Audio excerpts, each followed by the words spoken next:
That was no. That's right. It has been a long week.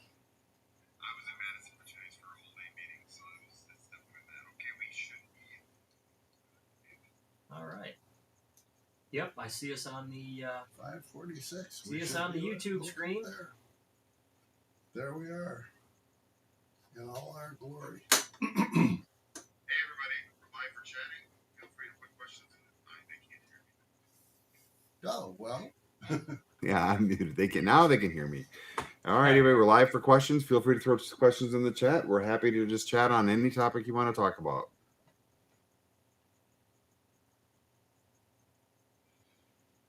Don. Oh, never mind. I can read it up there. Yep. Okay. You'll catch me squinting, but I can just make it out. Hey. So good to see everybody. Hi, Lawrence. Good to see you.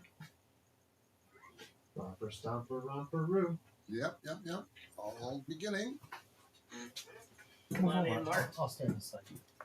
I'll go there. Get in there. Get in there. Get in there. Let me get this in. Good catch. John, the giveaway is going to be this pen, this book. Okay. And there are 2 of them on the table that we have for dinner. Okay. You don't really need them. All we need to do is tell people that's what the giveaway is. So But we're having those for dinner? we're having those for dinner. Although there's also 2 chickens there. I did manage to stop and get chicken. So we're 2 chickens and a fountain pen 2 book. chickens and a fountain is pen. quite- You can't ask quite a for much more than combination. that. Nope. Yeah. Traditionally, when we talk about it, we'll also talk about this one, which I tried buying pretty much everything on Amazon to see what would be any good, and I had pretty good guess that Richard Binder would be good because that's the guy that does the nibs at all the shows. Oh, okay. He's the quote nib meister of the world. Sure. And it is a good book, but I have only read the first 17 pages of it, so So what have you been doing? Yeah. Scroller Bill is can't think of a thing to do. That's it. Scroller Bill is glad that we made it back from Nashville. I'm still I will catching tell up on my you- sleep. That, and I have never been in worse weather.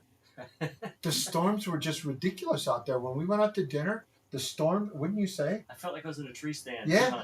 We were Or camping the with Mark. storms. The storms were ridiculous. Yeah, it was. Storms follow Mark. Oh Storms my follow gosh! Mark. Yeah, at least there weren't any funnel clouds, but it was a lot of fun. But Well, yeah, I needed a lot of catch up on my sleep after getting back. Well, for those of you who don't know, storms do follow me. What was it, last week Monday? I came home right after Nashville, and I went downstairs in the basement to work on Monday when I was down there. But I could see that it was pitch black outside in front of the house, and it was really bad. And my wife gave me a call and said, "Go upstairs and look outside." And I said, "What am I looking outside for?" She said, "I just checked the Ring camera to check outside." We had a 20-foot maple tree, got struck by lightning right down the middle of it. The tree went down right in front of it, and it was blocking the street.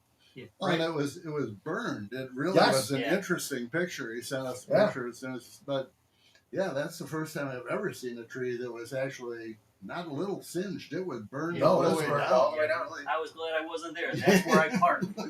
I always park next to that little maple tree. It would have been on my truck. That little maple tree is littler now. It's Yeah. gone. Is Is it gone? it Is a it peppermill yet? So I wanted to keep it, and I wanted the part that was burnt because I thought it'd be kind of cool if I could make a peppermill out of it. Mm-hmm. I would keep the burnt part, Yeah. try to keep some of it. Clear cast it. And they came. We went out to dinner one night, and we went out to dinner 4 days later, and the thing was still cut across the street. They came. 6 guys had the whole thing down within 10 minutes, and it was gone by the time we came home. So you didn't get any of it. No. Oh, that's too bad. Hello, Sarah. See, You yeah, guys hell, see it? I wanted the wood. They wouldn't. It was gone by the time I could find it. So I thought that charred thing would look so cool. That would have been. Did you guys You see don't the have- storm that was in Wisconsin? With you talking tornadoes? Yeah. There's a town. It's about 15 minutes from me. The whole town was basically destroyed. What was the Whole name town. of the? What's the name of the town? It was down in the Neenah area, Neenah, Menasha. Okay. but it But was what's- just south of us, and they literally did a curfew and closed the town. If you didn't live in the address, you couldn't come help, you couldn't clean up anything else because it was just there was so much mess. What was that? What was the town Menasha? I think it was Menasha that got hit their hardest. Damn. Yeah, a good friend of mine, his brother lives up there, and the whole place was destroyed. He tried to get up there, and they wouldn't let him get to within 3 miles, and he had to walk part of it to try to get to his brother's house. Yeah, if you didn't have a driver's license with an address, they didn't let people in. They were locking things down because so much was destroyed. And I'm sure at that point in time, they're waiting for the power company to clear the roads from power lines and make everything safe. So, yeah, it's never a good thing. 6 people to take care of that tree is about 4 people more than it needed. You should have gotten out there with your chainsaw before they got there. So Or at least send down. I asked about that, and the city said if you touch it, it's yours. And I was like, no, I just want. I said, can I cut up parts of it and take it? And they went, the minute you cut it, it's yours. And I was like, no, it's a 20-foot tree. There was way too much branch and leaves and stuff that I didn't want. We used to have, there used to be farm fields across the street from me, and we could throw all our stuff in the farm field. Yep. Well, now John said, I mean, you notice there's like 20 houses in the last month. It's pathetic. They've put up 20 houses, literally. In the last month, there's 20 frames up in that thing next to it. They are flying to get them up. Yeah, moving the subdivision in. Now we got 2 farms down the street from us. You know where I live Yep. now. 2 farms down The the Batcave. street, both sides of the street. And we used to have 2 farms. Now we have 300 apartments. 150 on one side, 150 on the other. Thank you, Dean. We were going to ask that same thing. Anybody have any questions? Yeah, the last storm that came through us, about 3.5 miles south of me, the farmer lost most of his outbuildings, and the railroad company was stacking railroad cars back there because it used to be an industrial line to and from, and all the cars got blown over into the fields. I mean, it just made a mess of everything. So was that the night that wasn't the night of the No, that I it was was the driving following home. week. Okay. Following week. Delayed reaction. Yeah. Yes, Larry, Lawrence, you are doing something wrong if you have no video nor sound. Yeah, Unless you think we're actually faking talking just to mess with you. So, John, you want to give us Scroller Bill asked for a Nashville recap? We had a blast. It was a good time. Yeah, it was. I mean, it was a quick ride. You kept falling asleep on me. Yeah. Other than that, no, it was a lot of fun. It was great hanging out with all of you, and had a good time. Cast a lot of resin, did a lot of turning, got to know each other. Yeah, for those of you who didn't come down, the first day John did all about casting, and we cast. They did a block blank for a handle that we were going to turn the next day. We did pen blanks. Yep, we did. We did some color casting. We did a couple hybrid casts. Yep, I took 20 gallons of resin. Yeah, and we went through all of it. We went through most of it, so it was a lot of fun. And then the second day, they had some influencers out there. And if you go on the Powermatic, best way to check it out, go on Powermatic's Facebook page 20 gallons? and scroll back a little bit, and you can see the influencers did a great video. And you can see all the stuff that, unfortunately some of you missed. We had a blast. And apparently it was such a success that we've been asked to come back. Yeah, so we have been asked to come back. You're And allowed to say that yes, you're going Yeah. back up. Okay, good. So we're It's a working good- on we're working on the details over yeah, the next yeah, week as to when nothing's we'll be been doing. ironed out yet, but there will be more. Well, it's looking like it's going to be after MPG, essentially, right? We're debating that one. Whether we do it Okay. Yeah, we're whether still we do it working the it 2 out. weeks before the MPG or the 2 weeks after the MPG. Okay. Treasure Maze asks, "Will CA yellow like resin?" The finish on it, the thin finish on it, on a pen, I mean, I'm gonna say yes, it will, but it's so thin you'll never see it. I've never. That was my gut. I've never noticed it. I've had it on paper and noticed because I'll use it to sometimes seal the ends. So I'll put some on paper and just dip the ends of the tubes in them. And every now and then I'll just flip a page and do something else. And I have come back and had it look kind of amberish, but it's so thin on the blanks you'll never notice it. I've never noticed it. So It's kind of like when you have that pen blank that you cast a while ago and it looks all dingy and amber, but that's because the blank is solid. By the time you turn it down, it's such a small layer that you really won't notice it. I've got a couple sitting here with. I just picked up a couple that I've got sitting here that are 10+ years old, and I can't tell. There's just no way. It is definitely so thin. There's no way to see it. Sure. It might dull a little bit from wear over the age, but I can't imagine it yellowing. Yeah. At least again, not enough to be visible. And, nothing to be visible. Let's face it. I'm sure everything kind of ambers out, as it cures. But no, and the other thing is, I mean, if anybody would know anything about being dull, it would be you. So I know I hang around you all the there you time. go. So Just say it. I know. Just say it. I know. I just drove to Nashville and back with you. We talk about dull. You drove to Nashville and back. You drove to Nashville with me. You drove from Nashville All pretty the much way. by yourself. Yeah. Yeah. I was exhausted. At least you drove from my house to your house. In the storm. In Yeah. another storm. I felt so sorry for you. I was asleep before you got 3 miles down the road. Well, and then you called me up the next morning and you said a tornado hit like 4 miles from your house that night. Yeah, that was probably the night then. That the farmer that we Right. just lost the outbuilding. Well, our area, I mean, we must be in Oklahoma now. We get 3 or 4 a year. Really? It's crazy. Yeah. It's all flat. There's nothing out there anyway. So. They all follow that river. Yeah, we're just off the Illinois River, so. Harold's going to be your competition, John. Good. Hey, if you're doing them, I don't have to. I tell you what, cards are a lot of fun, and there's so many variables out there and images, and just stay away from the paper decks. Make sure you're getting all the vinyl ones, because paper they don't peel well and they just don't cast very well. But it is fun. The vinyl card has got multiple 3 layers to 3 it. layers. 3 layers. Does it really? Yeah. I played a lot of bridge with vinyl cards. I had no idea. Yeah. But now they've come out with the waterproof, which are I think PVC, and they're 1 layer. They're not going They're to break. just they're all 1 layer. Good for throwing, The but ones that we had that time, you could throw in the washing machine and clean it. really. We played a ton of bridge. Yeah. And it was, after you used them for a while, they started to get yucky. Mm-hmm. And you throw them right into the washing machine and then take them all out and make sure you had 52. Nice. So Harold's right. The bicycle backs are Yes. really, really cool because it's almost impossible not to get them to look pretty balanced. Yeah, they're almost a natural mirror image. Yeah. They as long as you get them centered, they're a lot of fun. I even every now and then I will lightly sand the back side of the last overlap. So whatever's the last edge that goes down, I'll lightly sand it to get it a little thinner. And, Hey, Harold, I So see down that nice. you say you're part of the magic community. Have you ever seen my magic pen?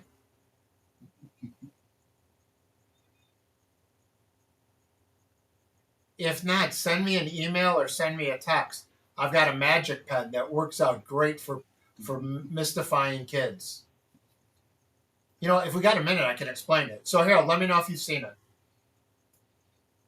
Go ahead and explain it. All right. You got So what 2 I- minutes. So what I do is, so I've got a lot of cutoffs at the end of pens. You get those little cutoffs. So what I'll do is I'll take 6 of the cutoffs, and whatever size tube I'm going to do, I do the math and I figure out how big I want each one of those to be in the on the thing, so it fits the entire tube. Mhm. And then I'll always put a piece of green. I'll take a green blank, and I'll put it in spot number 4. And then the cool thing is, you tell anybody, pick any number you want between 1 and 6, and I already know what number you're going to pick. Tell me what it is. And no matter what they pick, so if they pick 1, you basically start out in the 6th spot, and you go O-N-E, you're on the green. 2, T-W-O, you're on the green. 3, you move the other way, and then you just go 1, 2, 3. 4, 1, 2, 3, 4. You always end up on that green one, and then put a green refill in it. You're right with the green refill, and they all think it's magic, and they all want everybody to do it a second time. And you just say, no, I'm not going to do it a second time. David Copperfield doesn't do his tricks a second time. I'm not doing my tricks a second time. But you know what? So what I'll do is at a show, is kids get fascinated by that pen, and then if they want to buy the pen, I tell them that I'll only teach the kid how to do the trick. We go off on the side. I teach them how to do the trick, and I tell them don't tell anybody how we did the trick. And kids love that pen. So it's just simply, and Harold, if you want it, send me an email, send me a text. And all it is it's a blank with 6 different old pen blanks glued together. The green one is always in number 4, and and you can do any color you want, right? You could do a red one in number 4, just put a red refill in it, or a blue one in number 4. The cool thing about the green is you never expect a green refill. Mhm. You can expect blue refills, you can expect black refills. You never expect that green refill, and then when you write with it, it comes out writing in green. It is a great effect. At 6 o'clock, we should So- get started, but I do want to do one thing first. I saw a question up there that went by. Dean, if you don't mind reading it back to us, it was about how do you get The the CA? CA off of the ends. That's the question that comes up often enough. I think we ought to start with it.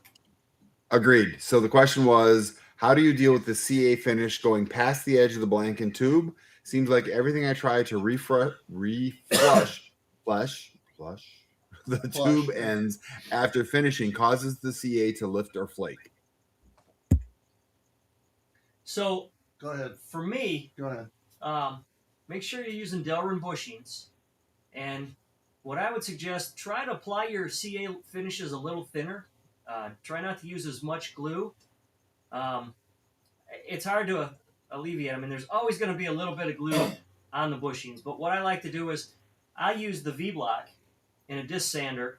And basically, it's a rod similar like on this pen press. And you slide the blank on it, and then just you hold the block with the miter on the belt sander or the disc sander, and just bump it on the sander as it's spinning. And it's not as harsh. It's not ripping or anything. It's just a mild sand, but it's spinning fast enough that it's not going to allow everything to chip out because it's not going to catch. If it's just very minimal, I'll just lay a piece of sandpaper flat on the bed of the lathe, stand the tube up, and drag across it, and then turn it and drag across it a couple times till it's level. One of the important considerations with that is make sure when we talk about sandpaper, we're talking about 320, 400, 600. Don't talk about 80 grit. That's going to screw up everything. So, make sure that when you do this, you're dealing with a fine sandpaper of some sort. As John said, he's going to put it on with Delrin bushings. Another approach to that is if you do that and put it on with Delrin bushings, after you're finished and after it has had a chance to cure and it's relatively solid, you can take a tool and clean it off. If you are halfway decent with a skew or you're using a square on a carbide, you can go right up to the edge of the material. And of course, you're going to hit the bushing, but you don't care because Delrin bushings, if you turn off a little, who cares? Mm-hmm. So essentially, that will give you a turning object, and you can clean off the end.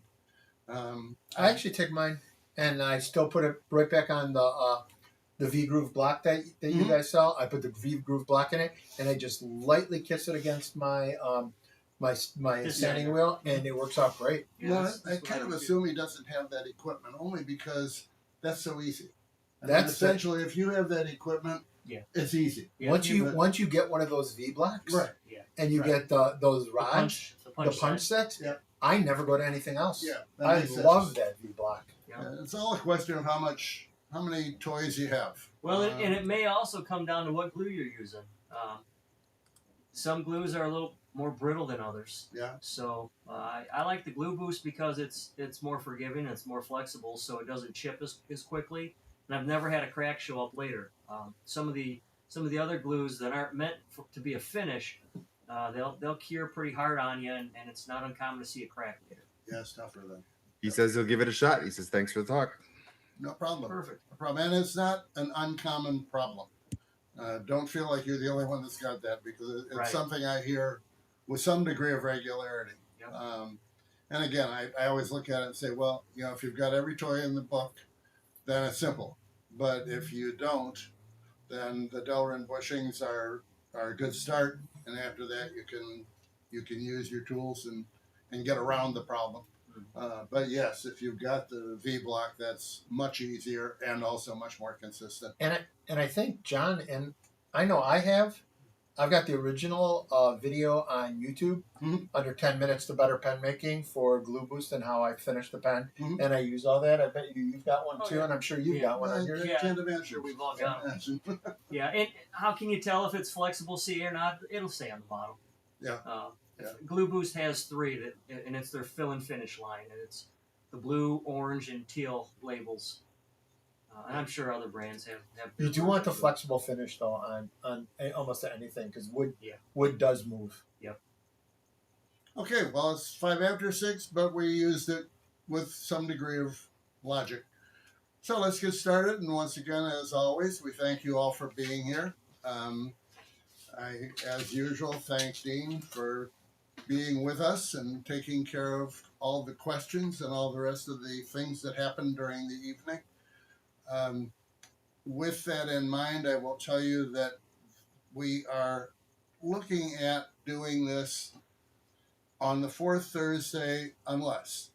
So you're going to find that from time to time there may be changes.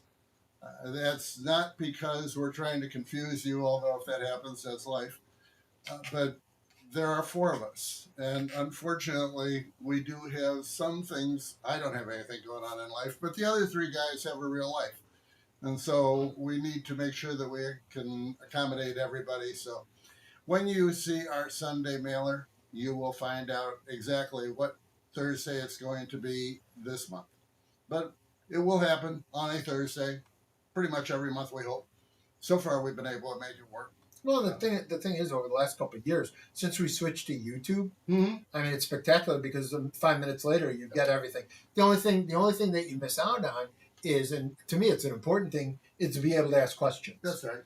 And That's so, That's you know, right. I'd Questions love and to be. giveaways and all that. The Other giveaways stuff are when we another have good this one. live. Yep. So there are some advantages to seeing us live, but whatever works for you works for us. So thank you for being here. So I'm going to the subject tonight is 2-part pens. Essentially, we're looking at rollerballs and fountain pen upgrades. So that's what we're going to be talking about primarily, but I'm going to do a little bit of a review of what we talked about last week, at least some parts of it, so that you, if you weren't here last week or if you have any other things that you'd like to know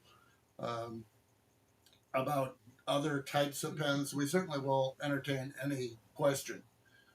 That doesn't have to be restricted to this particular type of pen. So we talked about different pens last week. We talked about the Slimline. We talked about the Sierra style. And generally speaking, we just talked about what was going on in the industry. We started talking a little bit about the impact of Dayacom closing. We are now talking a little bit more about the fact that Berea is closing. I have not talked about that for the last several months. Yes, I've known about it for the last several months, but I thought that it was better for them to be the people who told you. When they started telling you they were selling off their fixtures and their desks, I thought that probably was enough of a clue that you ought to be able to figure out that they're not long for the world. So what is that going to do with exotic blanks is going to be part of what we talk about yet tonight. So that's the backdrop of where we were. You'll also see that I turn pages all the time. Younger people do this with some kind of a video or some kind of a prompter. This is my prompter. So for those of you who can't understand, this is what we call paper, and it is something that I'm familiar with. So I'm very adept at making copies. So I'm going to start out with a real kind of a diversion from the rest of the information we're going to talk about, because we came out with a new pen and it's doing very well, and we call it the Snap pen. And the reason I'm going to bring it up is because so far we've had no problem with it at all. However, it uses something that I remember well from years ago. And I want to show you a little something about this because it will save you some heartache. The pen itself is real simple. It pops open, okay? And all you have here is a simple roller ball. There's an 888 roller ball in there, and that's all there is to it. It is extremely simple. This end is the cap, and it also is extremely simple. However, there is inside there, where'd I put it? There it is. There is inside there a plastic piece that actually engages this clip. When you put this in, it clicks in real nice. And I have to say, amazingly enough, the manufacturer has done a spectacular job. I have not had anybody call me and tell me it doesn't work. So, you want to try to get that camera? Is that what you're trying to do? I was gonna turn it so the cable's in back. It gives him more room if he needs it. Dean, do you need me to alter the camera at all? Or? Okay. Okay. Where are we? But okay, I see where we're at. Okay. So when you open this up, thank you. You can see that plastic piece in there. And it is adjusted so far very well because, as I say, nobody's called me and asked me about this. But I know that there are going to be situations, because I've talked to a couple of people who are local, and they say, yeah, it kind of didn't go exactly the way I wanted it to, but it was okay. That's not the right answer. It's okay is not the right answer. There is a little plastic piece in there, and adjusting it is extremely simple. All you need to do, and I told a guy about this on the phone, and he cracked up. Take a number 3 Phillips screwdriver and put it in there, and it just fits. Now, I couldn't find a number 3 Phillips screwdriver today to save my life. So, I looked and found my hex keys. I found out that a 6mm hex key is the same size approximately as a number 3 Phillips screwdriver. Once I'm in there and I turn this, I'm turning a plastic piece. If I turn to the right, I'm tightening, that is pulling it up that direction. If I turn to the left, I'm loosening, that is pulling it down this direction. So if this is not clicking properly and you pull it a little farther down, it will engage easier. So that's the thing that I wanted you to be aware of. As I say, we've sold a lot of these and no one has asked the question yet. So if you purchased them and you're just being kind to me, thank you. But what you want to do is learn that you can adjust this thing real easily, real quickly. And if a customer comes up to you and has a problem with it at a show, make sure you're carrying a number 3 Phillips screwdriver. That's what I always did. And stick it in there and move it a little bit and push it back on, and it looks like magic. They're thrilled to death. So much for the snap. The nice thing about it is, I mean, it gives you a simple single barrel pen, which we're going to talk a lot about coming up, is matching barrels and matching grains and all that stuff. You don't have to worry about it. It gives you the benefit of now working into a roller ball, Yep. And because it's thin and it's going to be something that a lot of professions want. Yep. You know, you can imagine doctors and nurses and stuff who like the thin but want that rollerball feel to it. It's a great pen for that one. And I will admit that we have a number of them that are turned, and most of them were turned by Mark. Oh, that's why I like them. When they came in, I knew there was something goofy about him. yeah, that's other why I than like that, but the thing is that the reason I thought it was a cool pen for a couple of reasons. Number one, it is under $10 your cost, and it is a rollerball. With those two things in mind, most of the does this adjustment work? Yes, the editor is the same basic design. It is a different manufacturer, so I will warn you that my original thought was that we were going to have these made so that we could have a set. Essentially, if you bought the editor and the snap cap, you would essentially have two that matched each other. That isn't necessarily true. Chrome, you're fine. But because they're different manufacturers and because therefore they're different platers, your unusual platings like the gunmetal and others, probably you'd be all right with most of the antiques, but they may or may not match each other very well. So if you do decide that you're going to put them out as a pair, stick to something simple. Gold is going to be gold. Your chrome is going to be chrome, and otherwise use them independently of each other. Don't talk about them as a couple. Do they post? Do they post? Yes. Okay. Yes. On a good day. So they kind of snap on. So there's Yep. it's nothing magnetic. Nope. It just has its own little snap. So to It speak. is. By the way, in my next shipment, which shipping from China has gotten out of this world, but in my next shipment, which was shipped 2 weeks ago and air, so it should have been here like 3 days ago. It has not yet left China.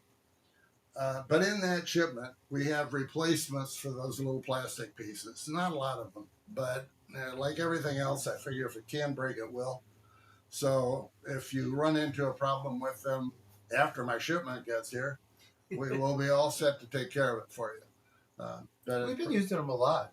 As you know, you gave me some of the original ones to make. Yep. I think they're a great professional looking pen that gives you the beauty of single barrel, and there are people who just like that thin pen in their Yeah, hand. I just say it's nice because it's very sleek. Yes. And you can add thickness, body curves, whatever you want to it, but you can also make it as thin as people want it. Yep. So much for the snap pen. Well, one last thing. Yeah. There's a lot of blanks out there that, full size double gets really, really hard to drill the caps on the top. When I'm drilling a 12.5 millimeter for a top, there are some pens out there that want 12.5, or even some of the bigger ones like the full size Majestic, where when you're drilling, it's scary that how much you don't have a lot to of drill on the lathe. Yeah, and you don't even almost have. There's not a lot of turning you're going to do afterwards. Right. And so that one gives you Probably the ability. use a 5/8 blank to drill something like Yep. that. So if I've got some smaller blanks that I still have left over from doing seven mils and things like that, Yep. it's a great pen for that. So that's why I use on some of those. We use some of that the cat material that I had left over. And the cool part about it was I could take the cat and cut it in half and get 2 pens out of it, which is so nice on that cat material. There's a lot of things you can do with a thin one. It's usually thin was 7 millimeter. Yep. And usually 7 millimeter was cross refill, and most of the refills are not all that highly are not that great anymore. The cross refill at one time was an excellent refill, but many of the ones that are being sold now are really, really cheap. I mean, I can buy them for 6 cents a piece. But we are going to talk a little bit about refills coming up. Yeah, at that's the true. end, so. That's true.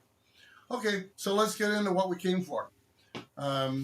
We're here to talk a little bit about capped pens, that is to say, rollerballs generally, and we'll talk about what you can do with them to make them more than rollerballs as well.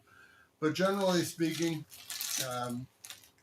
this is the area that's going to be the most impacted by the loss of Deacom. Generally speaking, your popular pen these days was or is the Junior Gent. It was put out by Deacom years ago in conjunction with Craft Supply. It's a 2-part pen, as everybody knows, using one half as the body and the other half as the cap. If you're dealing with rollerballs, almost without exception, this is changing. Which way? This way. Sorry, I was working on something this afternoon that had green dye on it, so my thumb is green dyed. So anybody who looks at it says, "What'd you do to your thumb?" Well, it's a long story, but at any rate, it won't come off. So the thing that's a little unusual about this when you start looking at making the pen, obviously you have bushings, and obviously, well, not obviously, the two for the cap are both the same. Two for the cap are both the same diameter. You can't be wrong on that. That's easy. Any blank would blank. Let me put this out of the way so we don't have quite so much junk laying around here. Wait. This, The light color. most people think when they start looking at a rollerball type pen that it's going to be tapering toward the nib. When you do your first one, you look at it as, how come it doesn't taper toward the nib? Well, the reason is because it feels more comfortable this way, believe it or not, and because this, the center, will match your cap better if it's a little bit thicker. So the reason that they change their diameter here is more to accommodate the cap than anything else. But that's the thing that you're going to look at and say, well, that's very unusual if you've not done a rollerball before. These are all going to be fatter here than they are here. Is it okay to interrupt 1 second? Absolutely. Go This ahead. is just so I'm going to chime in with some common questions that I get when I do art shows and stuff like that. So you mentioned the word rollerball. Mhm. And people ask me all the time, what's the difference between a ballpoint and a rollerball? Mhm.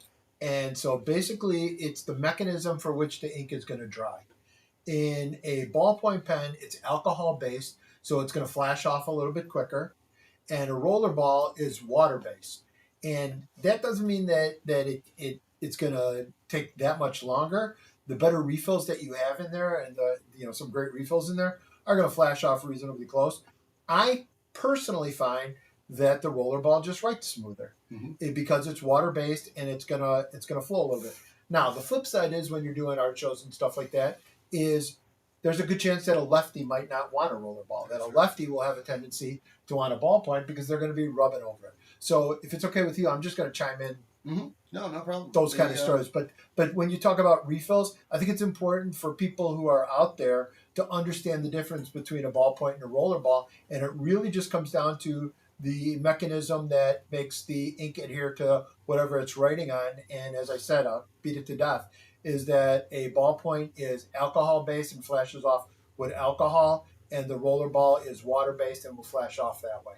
Well, and also, correct me if I'm wrong, I believe all refills for rollerballs are universal in shape. So you can use any rollerball refill for any pen, but no? No.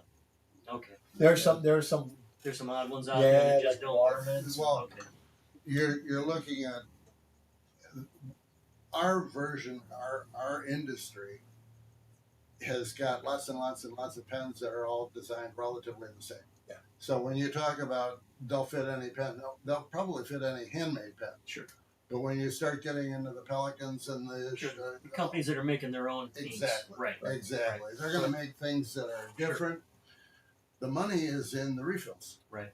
Just like razor blades. Yeah. So essentially, their interest is in, okay, we'll sell you a pen, but we'll sell you all kinds of refills. Sure. And if we make it so that it's proprietary, we will sell them to you. You will not get them anywhere else. But if they come to Exotic Blanks and they say, well, I want to try this refill, I want to try that refill, they're all going to work in that rollerball that they made, as opposed to a Cross or a Parker refill that sometimes don't interact as far as ballpoints. Exactly. And I do have that.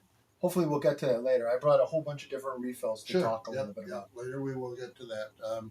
The one thing that is true of the rollerball, as Mark said, it is water-based, but also that flows more freely. And so what you're going to find is that the line that you lay down with a rollerball, even a thin or a fine rollerball, is going to give you a fatter line than a similar ballpoint. You can get a very, very, very fine line with a ballpoint. You do not see that in rollerballs. In fact, when you buy rollerball refills, they are not, generally speaking, they are not called fine or medium. Fine is 0.6 millimeter, medium is 0.7 millimeter. So when you're buying from Schmidt, you don't spec it out as fine or medium or whatever. You spec it out as 0.6, 0.7, 0.5, whatever you're hoping for, and they'll let you know whether they'll make it or not. So there are differences in the way that ink lays down, and yes, particularly if you're dealing with different left-handed people, that's always an issue. But they know it. Mhm. The nice thing about lefties is they'll walk They've up and tell you, experienced it. I'm a lefty. Yeah. Oh, okay. Now we're on the same page. Yeah. So, so back to the actual design of the pen. Why do they? Well, when Dayacom was selling a lot of pens, their price range to you and me was somewhere starting at around $10 and ending at around $250 for a pen body.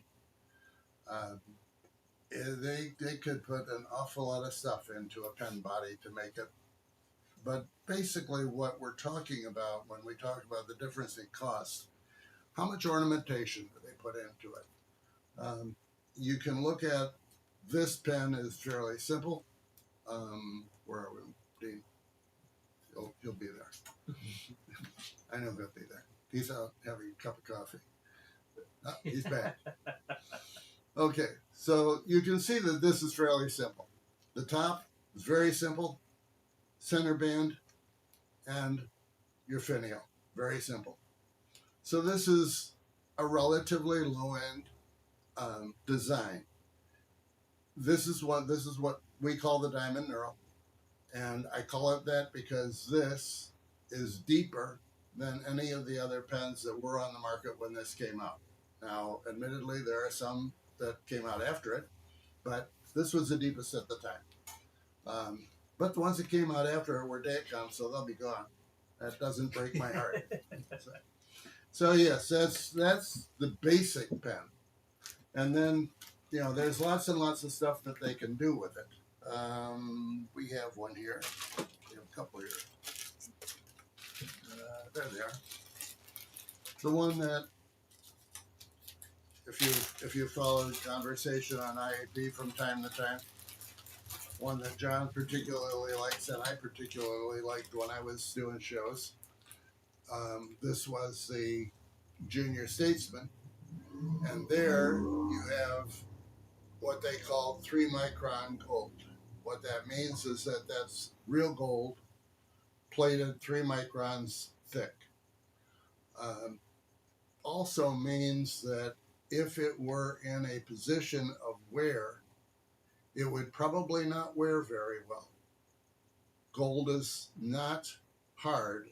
It's a soft metal. So if you put it someplace, for example, if they decided to put it right here, it would probably last a couple of weeks before it would be gone. But they weren't stupid. So if you look at most of their pen designs, if there's anything on here that's gold, it's titanium gold. Titanium gold is rock solid. It's not going to wear. So, part of what you're looking at when you look at the cost of a pen, how much thought went into it? How long is it going to last? And that's a lot of what I'm spending a lot of time with currently, because we're doing a lot of, there will be a lot of new designs coming out. Clearly with Dayacom not being there, there's a hole. And we will certainly do what we can to fill it, and I'm sure others will too. So, at any rate, that's where most of your cost is, believe it or not. Okay, Yeah, I want to chime in here. Go. So this is something that if you've heard me speak before, you know that that's something that just drives me nuts. I do scour a lot of Facebook pages and a lot of the Facebook sites, and there will inevitably be, when you talked about, you just hit it right on the head, but not exactly. When people talk a lot, they'll go, where can I find the cheapest yada, yada, yada? Mm-hmm. Where can I find the cheapest rollerball? Where can I find the cheapest ballpoint? Mm-hmm. That's the weirdest thing about the whole situation is if you've heard me demo, I talk about this. If I spend an hour to make this pen, Mhm. and if I'm going to worry about $1 or $2 to get something cheaper or to get something reasonable, that's putting the value on my hour of work as being worth about $1 or $2. That's right. And so my work is much more valuable to me to do that one. So I don't necessarily look for the cheapest in it.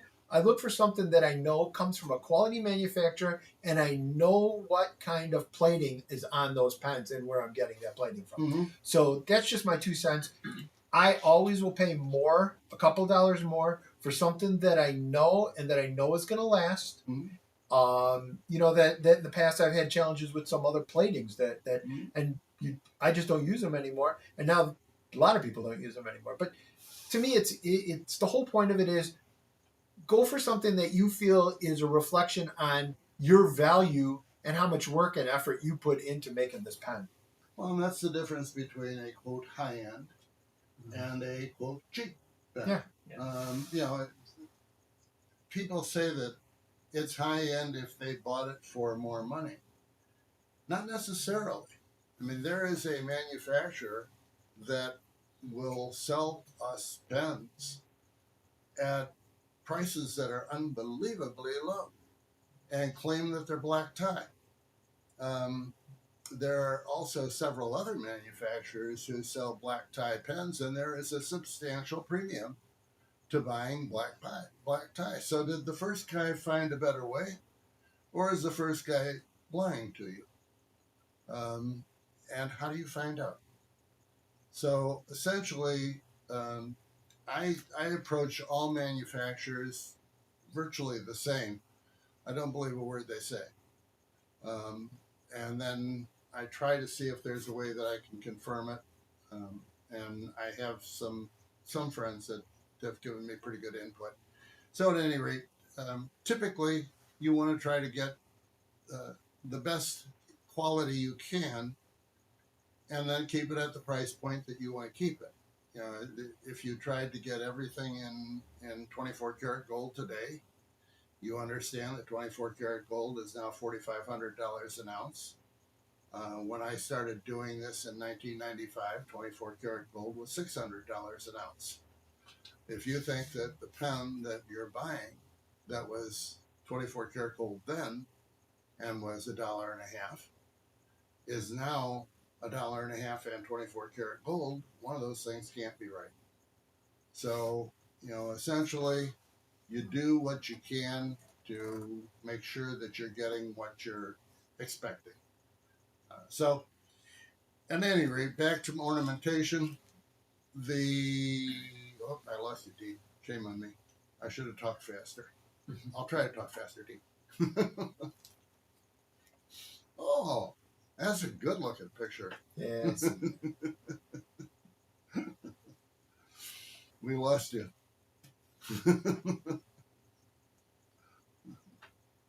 I don't think we hit the table.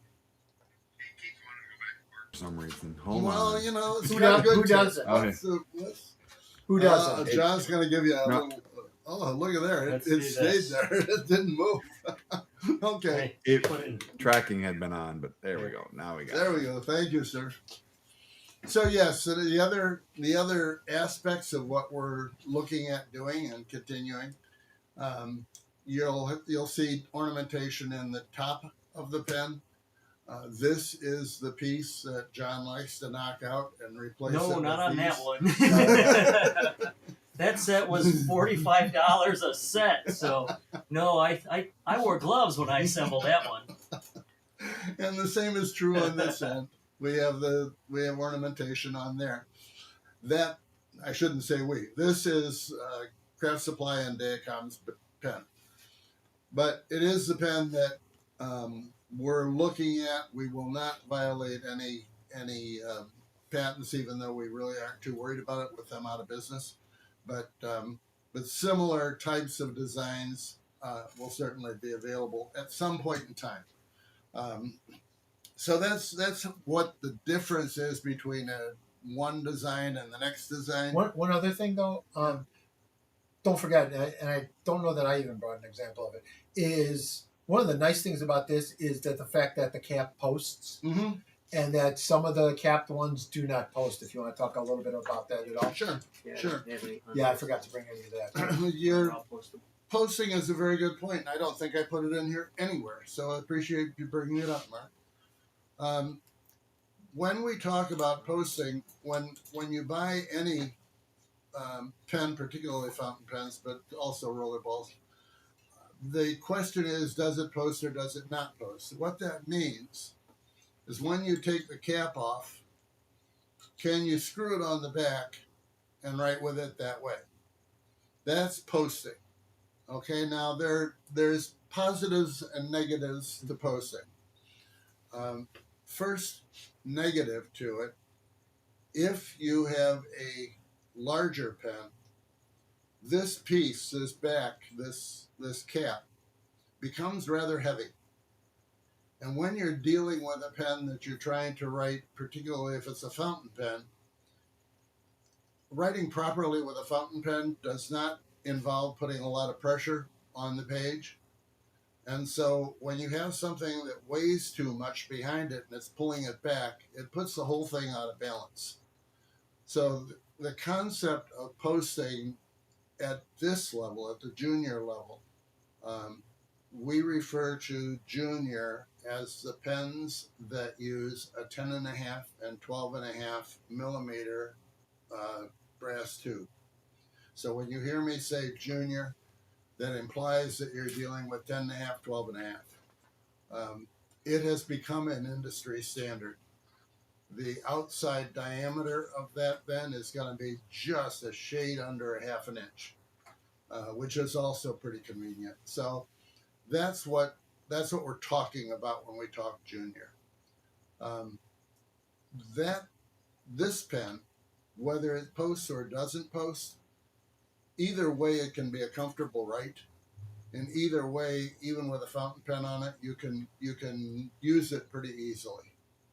When you get into bigger pens, and I'll talk about that later. Well, I'll talk about it briefly now, and then we'll talk. Sorry if I jumped you. No, that's all right, because I was going to forget that completely. So I appreciate it considerably. While you're looking for it, can I do one of my comments? Go ahead. The best thing about a capped pen is, this is a little tip that I tell people when I'm at an art show.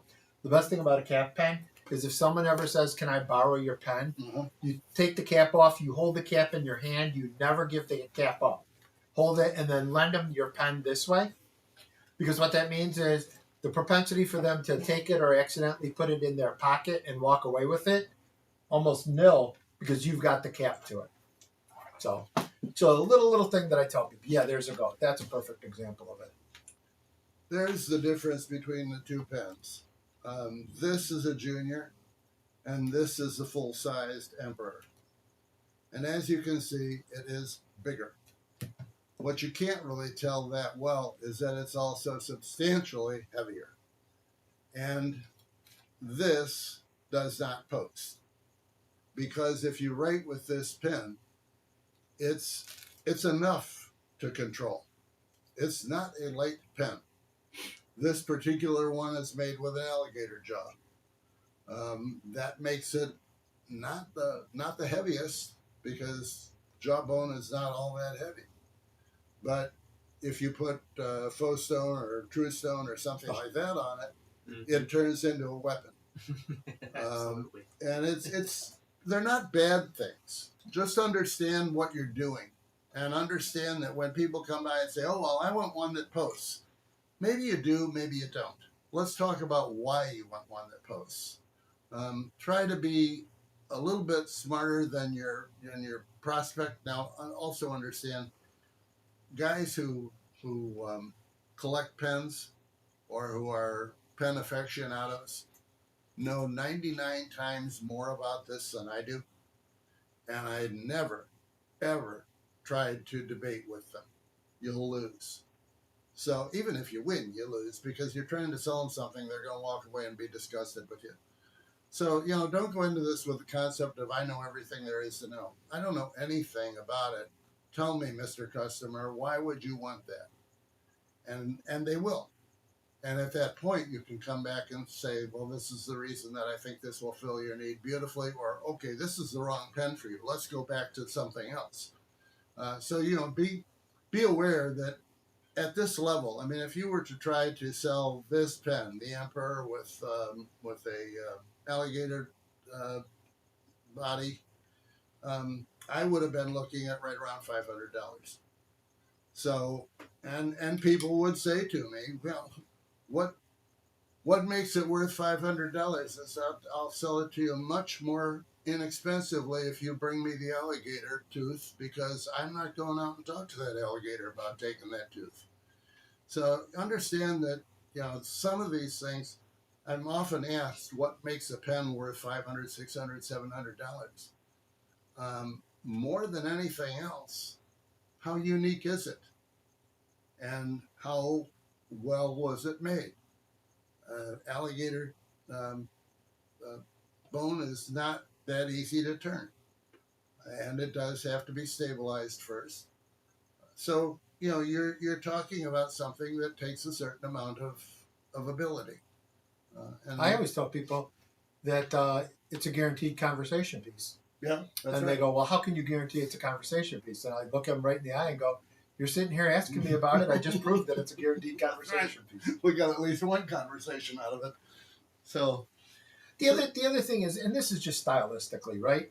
The nice thing about the big pen like that and the cat pen is it's kind of fun, because I was an engineer. It was not uncommon for me to go into a meeting and just put that right on the table that way. And when I'm talking, I don't want to say I'm trying to draw attention to it, but it is drawing attention to It it. demands attention. Yeah, Yeah. and I like to think that my work when I was doing it was something that was there to talk about. So just a little kind of subtle points to how I do it. When people ask me these questions in an art show, I have to evaluate whether it's something that I can joke with them and tell them the truth, or as you say, or look them in the eye and say, that's a personal preference, and that's it.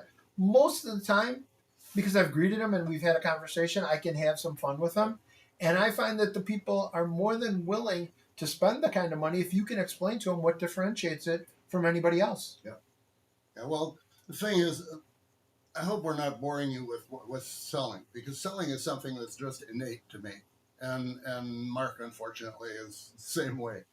But part of why would you make a pen like this? You would make one for yourself, perhaps. But if you didn't want to sell pens, what would be the benefit of making pens that are really unusual? You can only write with one at a time, and you can carry 3 or 4. But I did hundreds, and he's done thousands. He's been at it longer than I have. I like to use them for fundraisers. Right. Because Right. it's something that you just can't get anywhere. That's right. And Yeah, for me, the challenge is yes, while I do sell pens, I make a ton of them for gifts. Yeah. And the cool part about it is if I know something about the person, I can actually give them a piece of practical art that they can use all the time. Yep. Don't get me wrong, and you've helped me with some of the things. If I know that they're into fishing, I love your fishing the blank that's made with fishing line. If I know that they're into a certain, I do a lot of label casts, Mm-hmm. and I can do a lot of label casting and stuff like that. So I can make a gift that I'm going to do that because I know something about them, I can figure out how to put it on. The hardest thing is I've got a 2x2 or a 2x3 canvas Mm-hmm. that I have to then tell them that I know something about them, Mm-hmm. and that's fun for me. Mm-hmm. Mm-hmm. Okay, well, that's pretty much the concept behind cat pens. The next thing I have in mind is common problems. Kim is shy. I didn't know Kim was shy. The show without taking my husband because he thought there are things that you can put out in front. One of the tricks that we used all the time, I like to do the little kaleidoscopes. I called them kalegoscopes, and they had the wand, and they were in diamond wood. I could turn those things in no time flat. I got to the point where eggs were really, really simple. So, I could make several of them in a night. Well, if you put a table about this big, about a 2 foot by 2 foot table in the front of your tent or whatever it is that you're using. If you're indoors, obviously. Anyway, at the beginning of your booth, if you have, say, 10 kaleidoscopes up there, kids will absolutely grab them every time. But adults will too. And once somebody has taken it and put it up to their eye, you have an entry to say, what do you think of that? What's colors are in it? What do you like it? Is it cool? Would you like to know how it happens inside there? And there's 3 mirrors inside it, so you can talk about 3 mirrors, and you can talk about the different ways that you can put a wand in there. Anyway, you get them started in a conversation with you, and it does not have to be related to pens. They will then be much more comfortable coming into your booth. Once you've established a comfort level, then it becomes ever so much easier to sell to them. So, and understand that when we did shows, at least, and I think it's still true, when they go to a show, they are paying to come in to see you. Now, they could have gone to the mall and it's free. So the fact that they came to you indicates that there's something that they think you have that they want. What is that? In my mind, it was always something unique. Most of the people that came to the shows were often there because they wanted to buy a gift, and often a gift for somebody that was close to them. So they were looking for gifts, and when I did this was up till 2010, so $100 was a lot more money than it is now. But the $100 was generally the category that they were looking at. Today that would be probably $250. But that meant that when you talk to them about how unique your product was. You're giving them something that's handmade that they can't get anywhere else, and they truly can't get anywhere else. And Mark is absolutely right. If you make enough different kinds of themes, you're going to find one of the themes that they particularly like. So yeah, you're giving them something that they can't get anywhere else, and so it's worth something. Any other comments? No, I'm reading the comments coming in, and I agree with most everybody's going on there. Harold, I agree with you. It's something that you're going to give as a gift, or I always told people when people ask, it's 100% as a gift. Yeah. Even if you're buying it for yourself, Yeah. it's a gift to yourself. Yeah. Because I hate to, I never say this, but you can buy a Bic pen. Yeah. And it doesn't say anything about you. This says something about you that you're going to carry with you the whole time. And so even if I typically tell people 100% of my sales are gifts, even if it's a gift to yourself. Yep. Yep. Well, it's amazing how many people that I would run into that preferred the free bank pens and whatnot, all the cheap stuff, and then you give them a nice pen, and pretty soon they're coming, what else have you got? Yeah. This is really cool. Show me something else. Yep. So Well, I told the story. Sorry, we're going off on tangents, but this is when you were talking about that pen with the alligator jawbone. This is exactly it. I tell the story. I think I told it to you today. My funniest thing that happened is you go in and you're going to buy a new car, and the guy's dressed up in a 3-piece suit. Oh, I was saying, no, it's a friend of mine who was a jeweler who was coming in today, who made a couple pens for his son. And I said, the funny part is you go to a guy and he's in a suit and he wants you to sign on a dotted line and clicks out a big pen. And I go, no. I'm going to pull out one of my pens. And I pull out one with the cap on there. What does it say? It says that I pay attention to detail and it's something that's important to me. Yeah. I used to say to women, almost all the people I dealt with were women because I went to craft shows. And unfortunately, craft shows are 99.99% women. You don't see very many guys. But they often are buying products for their gentlemen friends or gentlemen who are important to them.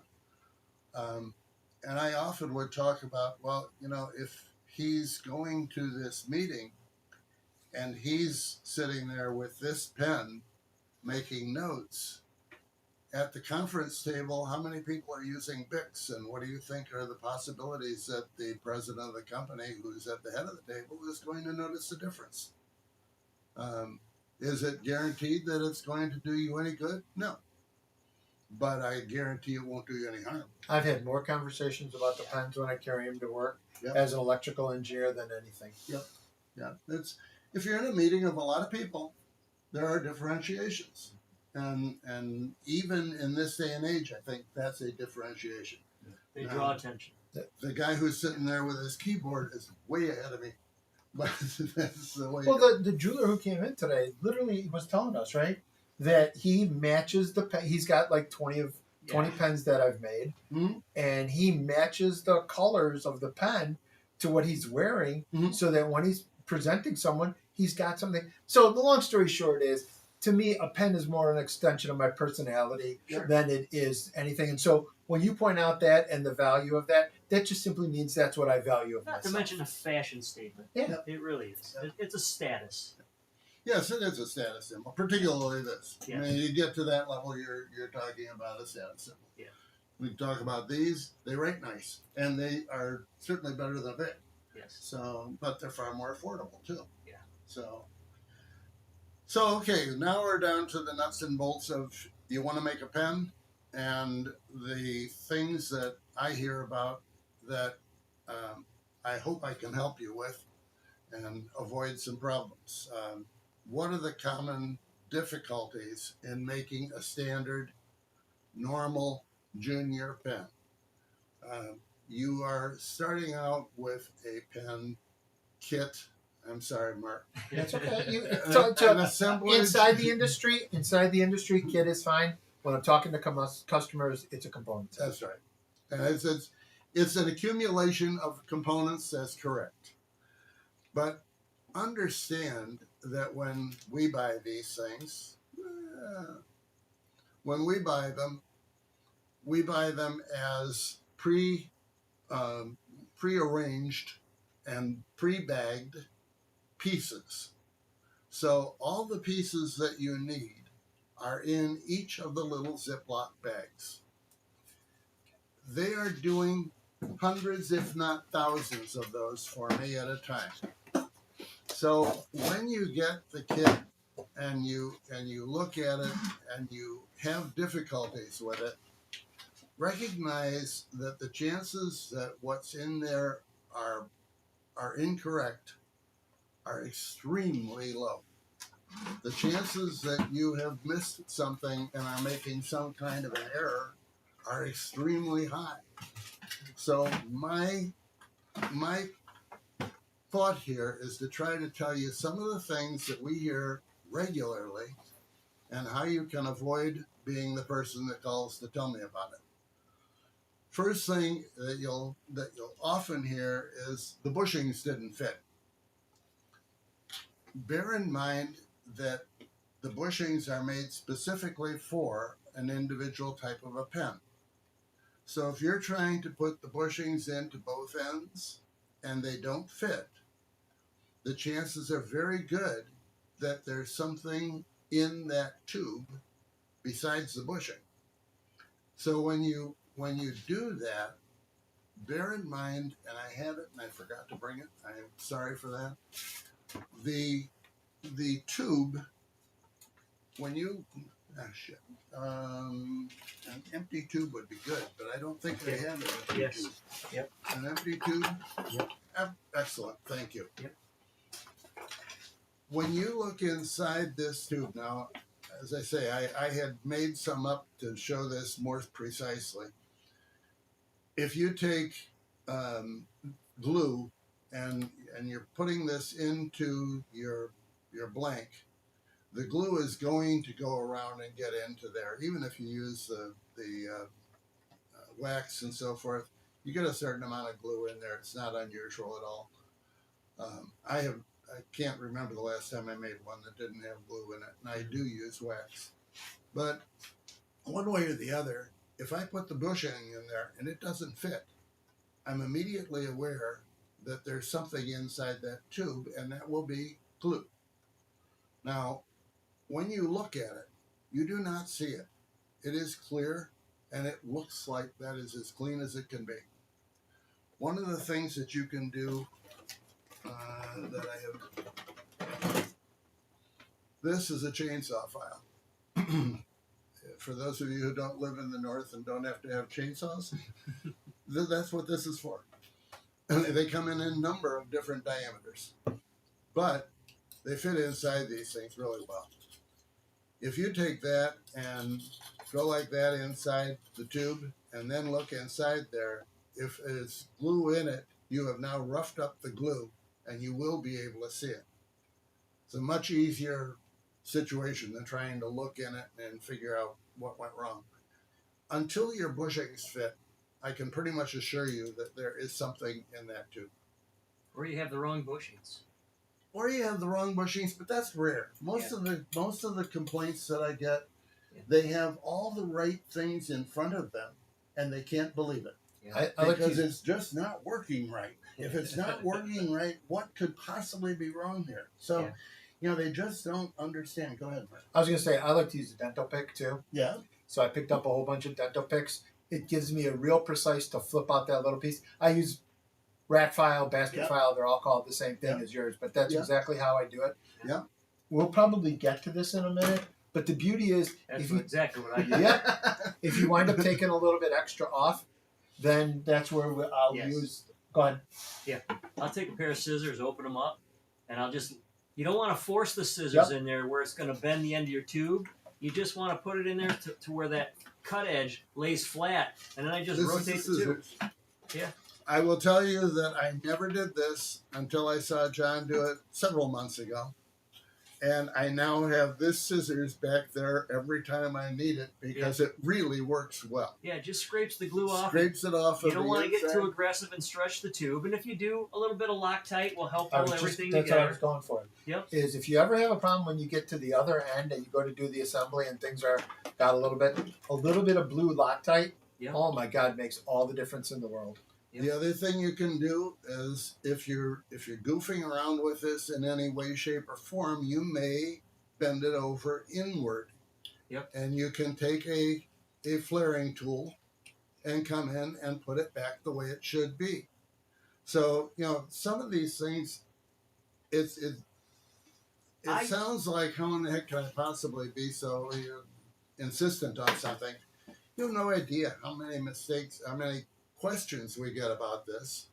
And it's always something in the tube. I use that every time I assemble a pen also. Yeah. Because I want to take away that ledge, and I want to basically leave it at an angle so that everything presses together without leaving any gaps. That's One right. of the things I noticed, and I've got a pen press here, we'll talk about it hopefully at the end. Okay. One of the things that I noticed too is I will see people who will put the pen in the pen press, and when they're going to press it in, even if it's not perfectly aligned, they try to over push it. yeah. And all you're going to do is remember now you got a veneer Yep. on the outside, and I know we've talked about this. You get calls about saying, why did there was something wrong with the pen blank. It chipped or cracked when I was putting it together. It had nothing to do with the pen blank. My guess is it's something that's inside that pushed it out and made it pop out and break it. Well, and depending on the pen part itself, sometimes they have the ball on the end. They're a little harder to press. Yeah. Mm-hmm. I like the flat ends because they're nice and steady. They don't move on you. But yeah, you don't want to get quickly pressing them things together. You want to go slow and steady. And if you're making Sierras, where you have the old Sierra with the round top, think a little bit about making yourself a wood block Right. with an insert there. Just Kind of like a hex nut, yeah, just out of wood. yeah. The So that you way can still got a hold flat on edge. to that thing, Yep. so that you're trying to push against something that is then square. Yep.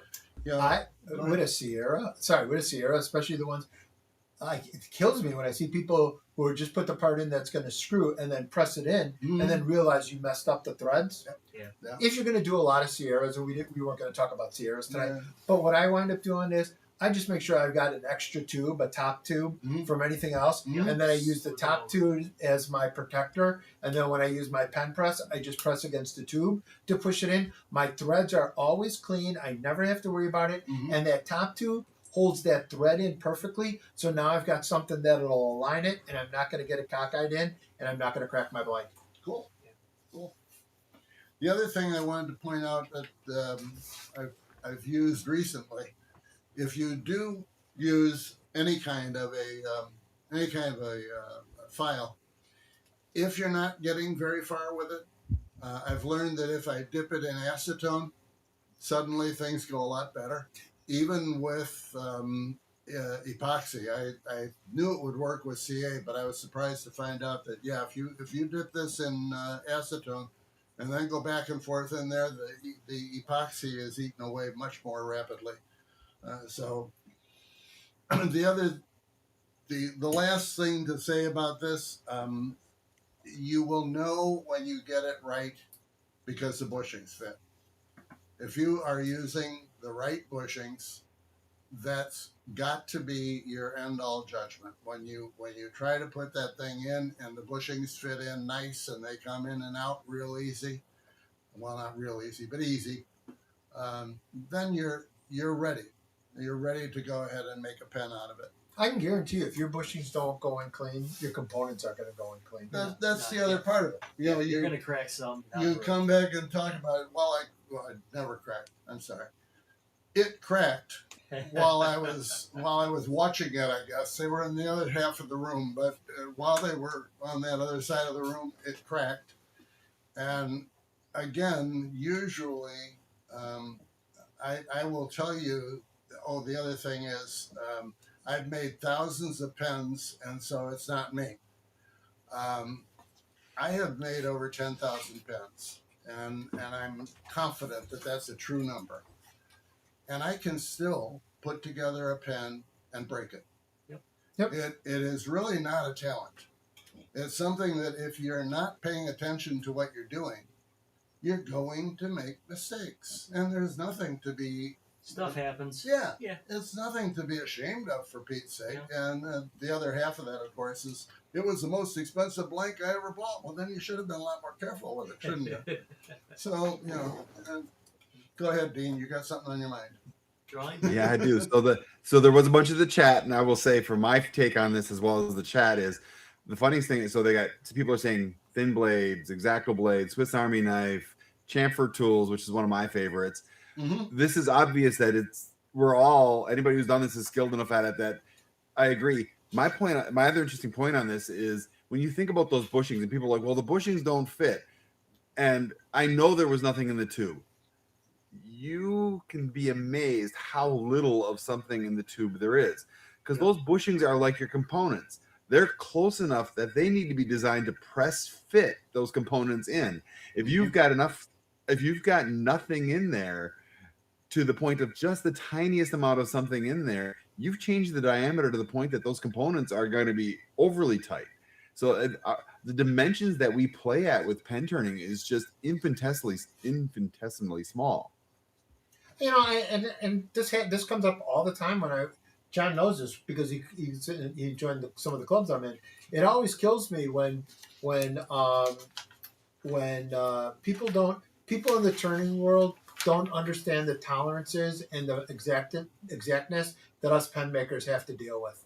How many times do you see a bowl maker and they'll just go, well, I changed my design when I undercut something. We don't have that. When I make a mistake, it's going in the garbage, and that's going to be the end of it. I don't have the ability to change my design. Why don't we do a giveaway, Dean? It's 7:00, and it gives us something to do. This is going to be our giveaway.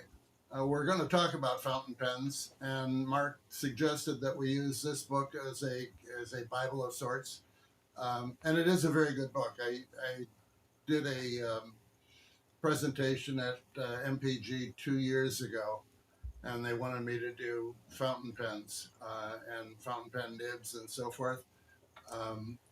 I know a fair amount about it, but I certainly didn't feel like I knew enough to give a presentation. So I bought this and actually built the whole presentation around it. So it is a good book. I'd say if you're going to do anything where you're going to be in any kind of sales or shows or even sell anything to a fountain pen, I know you always say you don't know as much as the other people.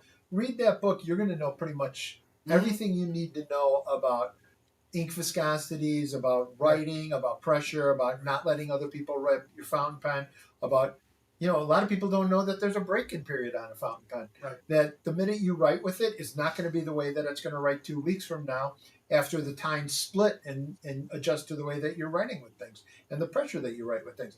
That book covers it. I love that book. I think it's a quick read. It's a couple hundred pages, but I think it's by far one of the best books out there on understanding enough about fountain pens to be in the industry. I agree. So I'm going to say you're giving away 2 of those tonight, if I'm correct. That's correct. Let's hold off on the giveaway till closer towards the end, and I'll just draw 2 names at the same time, Sounds rather like than a running plan. through the whole thing twice. You got it. Okay, we're onward and upward then. Next part of this is talking about the materials that you use to make a pen, and some of the challenges different materials may present, and some of the tips and tricks that we've learned that we may be able to share with you and make your life a little simpler when you try to do some of the things that aren't quite so mundane. We start with the mundane. We have wood. Anybody can make a pen out of wood. There's no doubt about that. Wood comes in a variety of different forms. The exotics can be more challenging. Burls can be far more challenging. Understand that when you're talking about wood, it is a natural product. You're going to have natural changes in it from one to the next. So if you're using an exotic, If we're talking about burl, we've got to show it because every time we come here, Mark and I have to stare at this Amboina burl, and so I always tell him to try to keep Ed and Dawn busy because I'm taking it, and I'm splitting it in half. We'll split it in half on the way home. this just kind of gives you an example of some of the burl, the sizes, and we've talked so many times about what we see you do to prepare blanks that you sell and we're able to get from you, but a lot of people don't understand or see the size of how this stuff comes in, and so this just kind of gives you an idea. This is Amboina burl, and it's beautiful stuff, and I have to put it back now because the armed guard over there is watching me. So It goes in that Dodge Ram outside. The thing that's difficult about what I'm doing here, as far as trying to have these Thursday night gatherings, I feel like the information that we share is nothing special. I mean, I'm always happy to hear from people that say, I really learned a lot that night, because I've been doing this for 25 years and it's second nature. So, I hope that when you see this stuff, and what's the difference between making a maple pen and making an Amboina burl pen? There's a lot of difference. And what's the difference in what you can sell that pen for, or what does it look like? I mean, what does a plain old piece of maple look like? It gets pretty boring after you've made enough of the other things. So, I still default to anything that I'm going to do to the best of my ability at that time. That's right. It may not be or perfect. your but affordability as well, right? That's When I true. first started, it was any piece of wood I could pick up somewhere cheap was good, free was better. Yep. And I didn't care about how spectacular it was. It was a nice piece of wood. Yep. And now I look at some of that stuff I've had in boxes for years, thinking, why have I still kept that? Why isn't it found its way to the burn pile yet? Because as you do more, you learn, and if you're selling, then you start to make a little money and your ability to buy better quality stuff. Yeah. It's. But the challenge of better quality stuff can become much more difficult too. I mean, you can drill maple pretty easily. When you start talking about some of the better burls, your drill bit's not going to go exactly where you want it to go unless you take some effort to get it to go where it's supposed to. So, There's definitely a different approach with a lot of the higher end stuff. Yeah. You need to develop. I don't know if it's more interest, being able to see what is going to happen happens only after you have had enough disasters. And so recognize when you have your disaster, it's a learning experience. Take something away from it. Don't look at it as, oh, I lost this or the other thing. Yes, you did. But understand that you don't get better at anything if you never make a mistake. You will always get better when you make mistakes if you use them as learning experiences. Right. And that's what I'm hoping that we can help you with to some extent. You'd think I'd be an expert by now, then. You are. Because I've made a lot of mistakes over the years. An expert has been at peace under pressure. So you're fine. Now I just welcome. I accept them. It happens. So what we suggest to you, what I suggest to you, is if you're dealing with wood, first thing is when you drill it, you're going to find that, depending on, well, let's go backwards.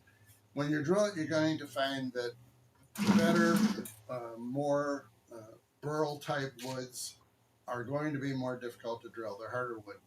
Well, and the grain is going every direction. That's right. That's the other thing. Thank you. Yes. It's the other thing about wood. We are used to wood going straight. Yeah. If you get involved in wood that's really pretty, it doesn't go straight. It goes a million different ways. When I sell burls, I have people call me from time to time, and I try to watch this carefully, but they'll call and say, well, there were no eyes in that. It's not a burl. Sorry, but the eyes do not necessarily happen in a burl. Burl wood is wood that was taken off of the tree. It's an effort that the tree makes to repair itself. And in making that effort, it is not straight grain any longer. So you will get sections that have eyes sometimes. You will get sections that don't. If you try to dye that wood, you will find that some of it is harder than a rock and will not take dye. Others is not hard at all and will take the dye, and in fact some of it will saturate.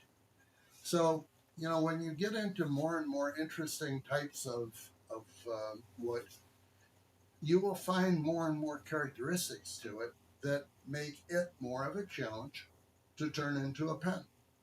Can I interrupt? Yeah, absolutely. This is going to go off on a tangent. This isn't interrupting. This is going to go off on a tangent. So one of the things, though, that when I take a look at a pen and I take a look at the wood, when I took a look at any of my blanks, there's a lot more into it now that I'm going to think about that I didn't think about when I was younger or first starting out. Like when I take this blank and it's now, I've got the challenge of now I'm going to do a two-piece pen. I now have to figure out which is the top and which is the bottom. I don't know if you're going to get into this. I didn't see it in your chart. No, it's not. It's not. So now I got to figure out which is the top and the bottom. So do I want to keep all this color that's on this blank right here? I don't know if Dean, if you can zoom in a little bit on this blank and slide it over this way. I don't think the camera's sliding. You'll get it. He'll get it. Yeah. He just has to find the right one. He's moving that little thing down there. Yeah, it's the right direction. Thank you, Dean. Doing good.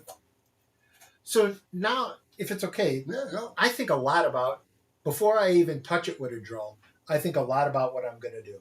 And so now on this one, I'm going to say, well, I got a lot of color over here, not as much color over here. So now I got two options, right? Do I want to showcase and put the cap over here, but the cap is all going to be a little bit of a color, and I'm going to have this whole body down here? Or am I going to show a little bit more skill, and I'm going to put the cap up here and the body down here that's going to pick up some of the cap color and some of the body color? And to me, that shows a little bit more skill. Other thing that I'm going to do... It's going to give you a grain to match. Yes, I was just going to say that. The other thing that I'll do is when I'm marking it, and I won't mark on your burl piece, thank you. but I'll draw a line on here, and I've talked about this a million times, and I'll draw which way the drill bit's going to go in and which way the drill bit's going to go in. When I drill, I want to put the tube in to as close to the middle as I can. I don't want this tube to go in over here and this tube to go in over here and leaving a gap in the middle, because when I assemble this pen, I want that grain to look exactly it was matched up and that you didn't miss anything on here. Mhm. So that's just one thing that I'll do. So for me, I would probably draw it over here so that I get a little bit of color here and I show that it's blending in. And then I'll drill my hole this way here, and then I'll put the tube in just so the tube touches the end here, just so the tube touches the end over here. And then if I got extra over here and over here, I'm going to cut that off. I don't care. But when I get it, and when I get to that last part and I assemble it so that even if it's a triple start or a double start, at least one part of the pen, when you put it back together, is going to have all the grains so it's perfectly matching. Mhm. So before I get into drilling and I talk all about that, I've put in a significant amount of effort, whether it's acrylic or wood, to figure out exactly what that pattern's going to do, how do I want it, where do I want it to match, and have everything match up. And to me, that's the difference between of just someone who's a pen turner and someone who's a pen maker. Mhm. Is that I'm putting in that little bit of extra effort to do it. And the first time I did it, don't get me wrong, I did it exactly the way I just drilled a hole in it, Mhm. glued the brass tube in it, pushed it in as far as I could, wherever it went, and the glue plowed into it. I didn't care, because I would file it out. Now I give all that a little bit extra time and make sure that I've done all that thought before I even drill it open. Now keep going, because the next question is going to be, you've got that, and you look at it. What plating components are you going to That's the choose? next. Go ahead, Dad. That's exactly what my next step would be. Go ahead. Is not only do I figure out what. Sometimes I even do it in reverse. If I've got a component set that I really, really like, I'm going to look for a wood or something that's going to complement it. Mhm. I don't necessarily, on a casual pen, I might use something shocking like Spectraplies and things like that. But for something that I want to be very elegant, Mhm. I'm going to use a beautiful piece of wood that might not have as much. So I want to focus on the wood, or I want to focus on the component set, and that they complement each other, that one is not trying to draw more attention than the other one is doing on it. So on that, would you go with more of a gold, or would you go with more of a gunmetal, or what? On I this was just one? gonna say, yeah. Go ahead. What would you do? I would probably go with a gunmetal, with either gunmetal or even the chrome with a gold accent. I like the chrome with the gold accent on here, and I like gunmetal. That would really make the gunmetal will It'll bring out tone that- down the color Yeah. of it and make it all look cohesive. Mm-hmm. The chrome will make the color part of here pop. Mm-hmm. And I hate to say that I sound like Bob Ross when I'm talking like this stuff, but that's exactly what it is. If I want the blank to pop, I'm going to use a component set that's going to make it pop. If I want it to look cohesive, I'm going to use a component set like the gunmetal that's Right. going to draw my eye and make it more cohesive. Well, and we had that conversation earlier. It comes down to what's the overall look you're going for. Is this something of elegance? Is this something of fun? It really comes down to that overall, what are you trying to gain out of this? Mhm. And some of it, that'll be a whole thing as to when I pick my component set. I love some of the new component sets that you've come out with. Mhm. Some of the diamond knurls, some of the colors, the blue and stuff like that. And do we have that? Do we have that box? I don't know what happened to it. I brought it.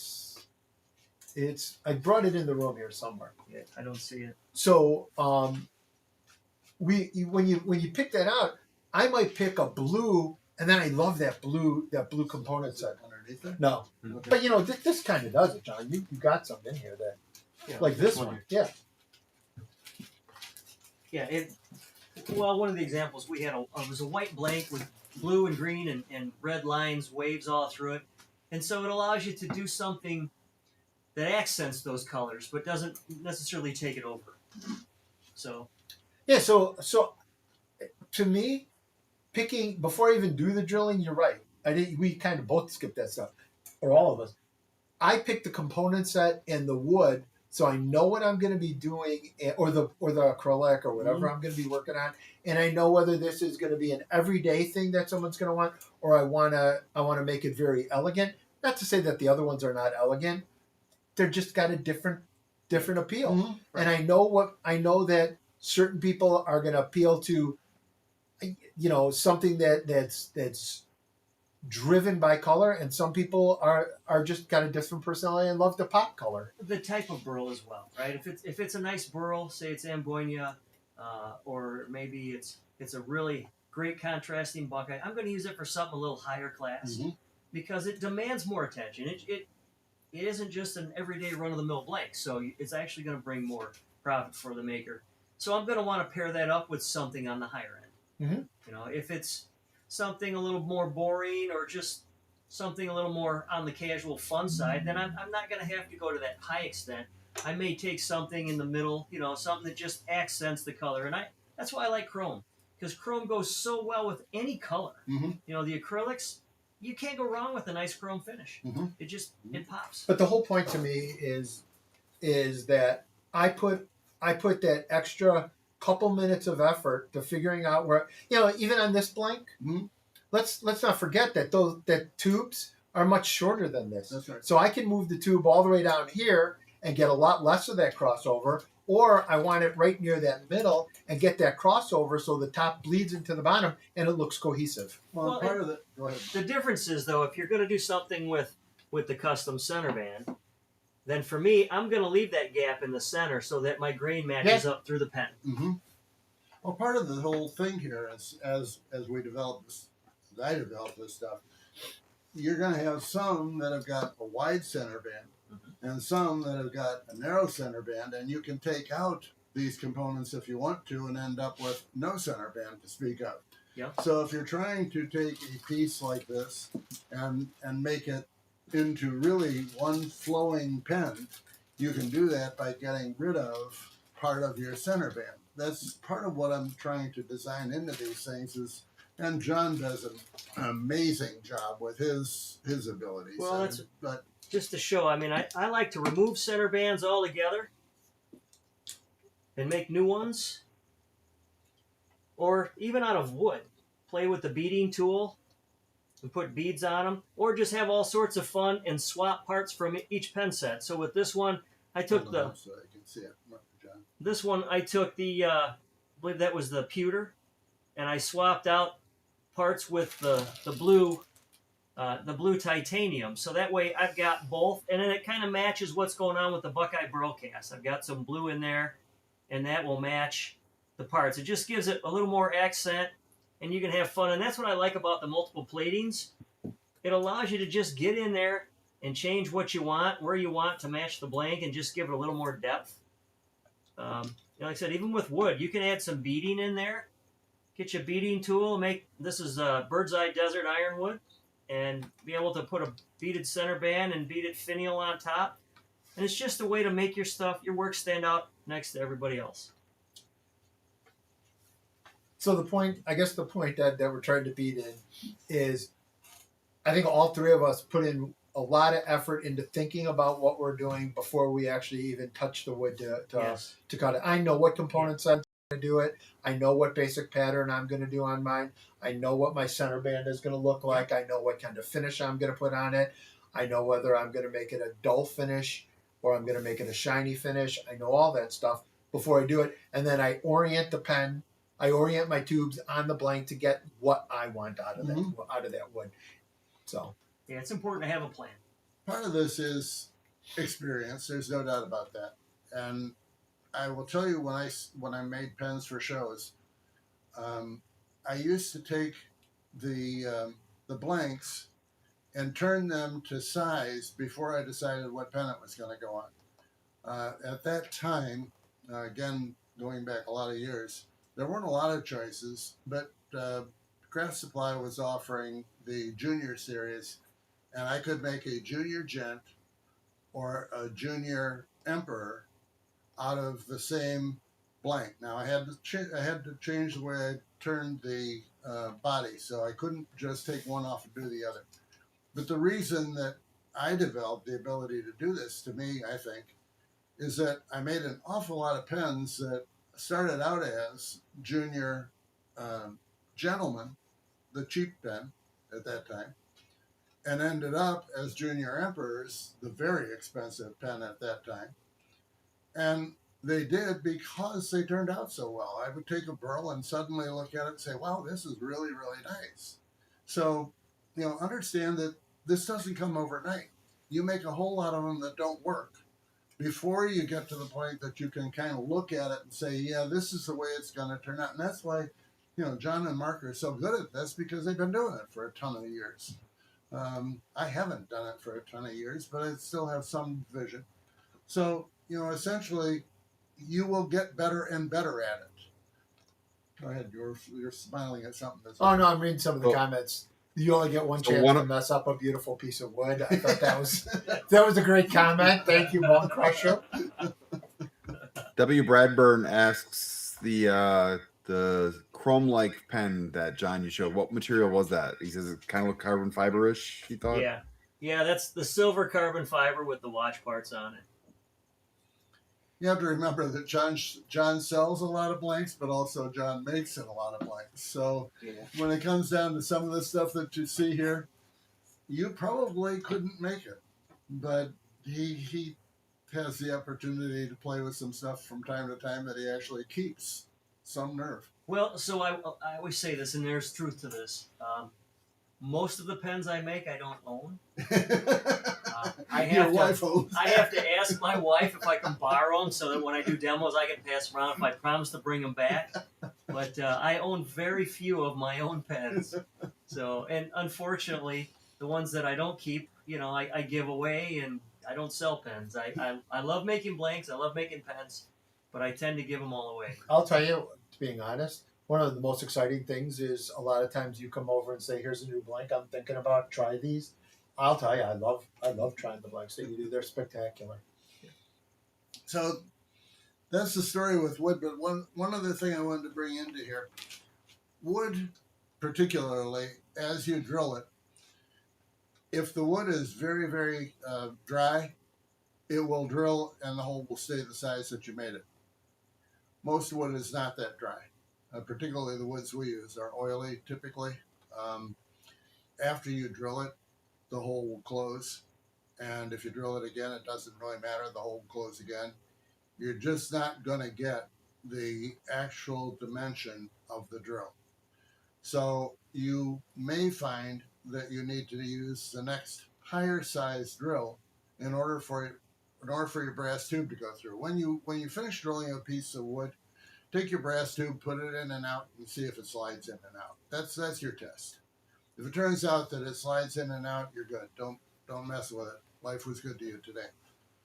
If it turns out it doesn't slide in and out easily, that's much more normal. But get yourself this is drill sizes and decimal equivalents. That is basically just a whole lot of dimensions. And they are easily available on the internet.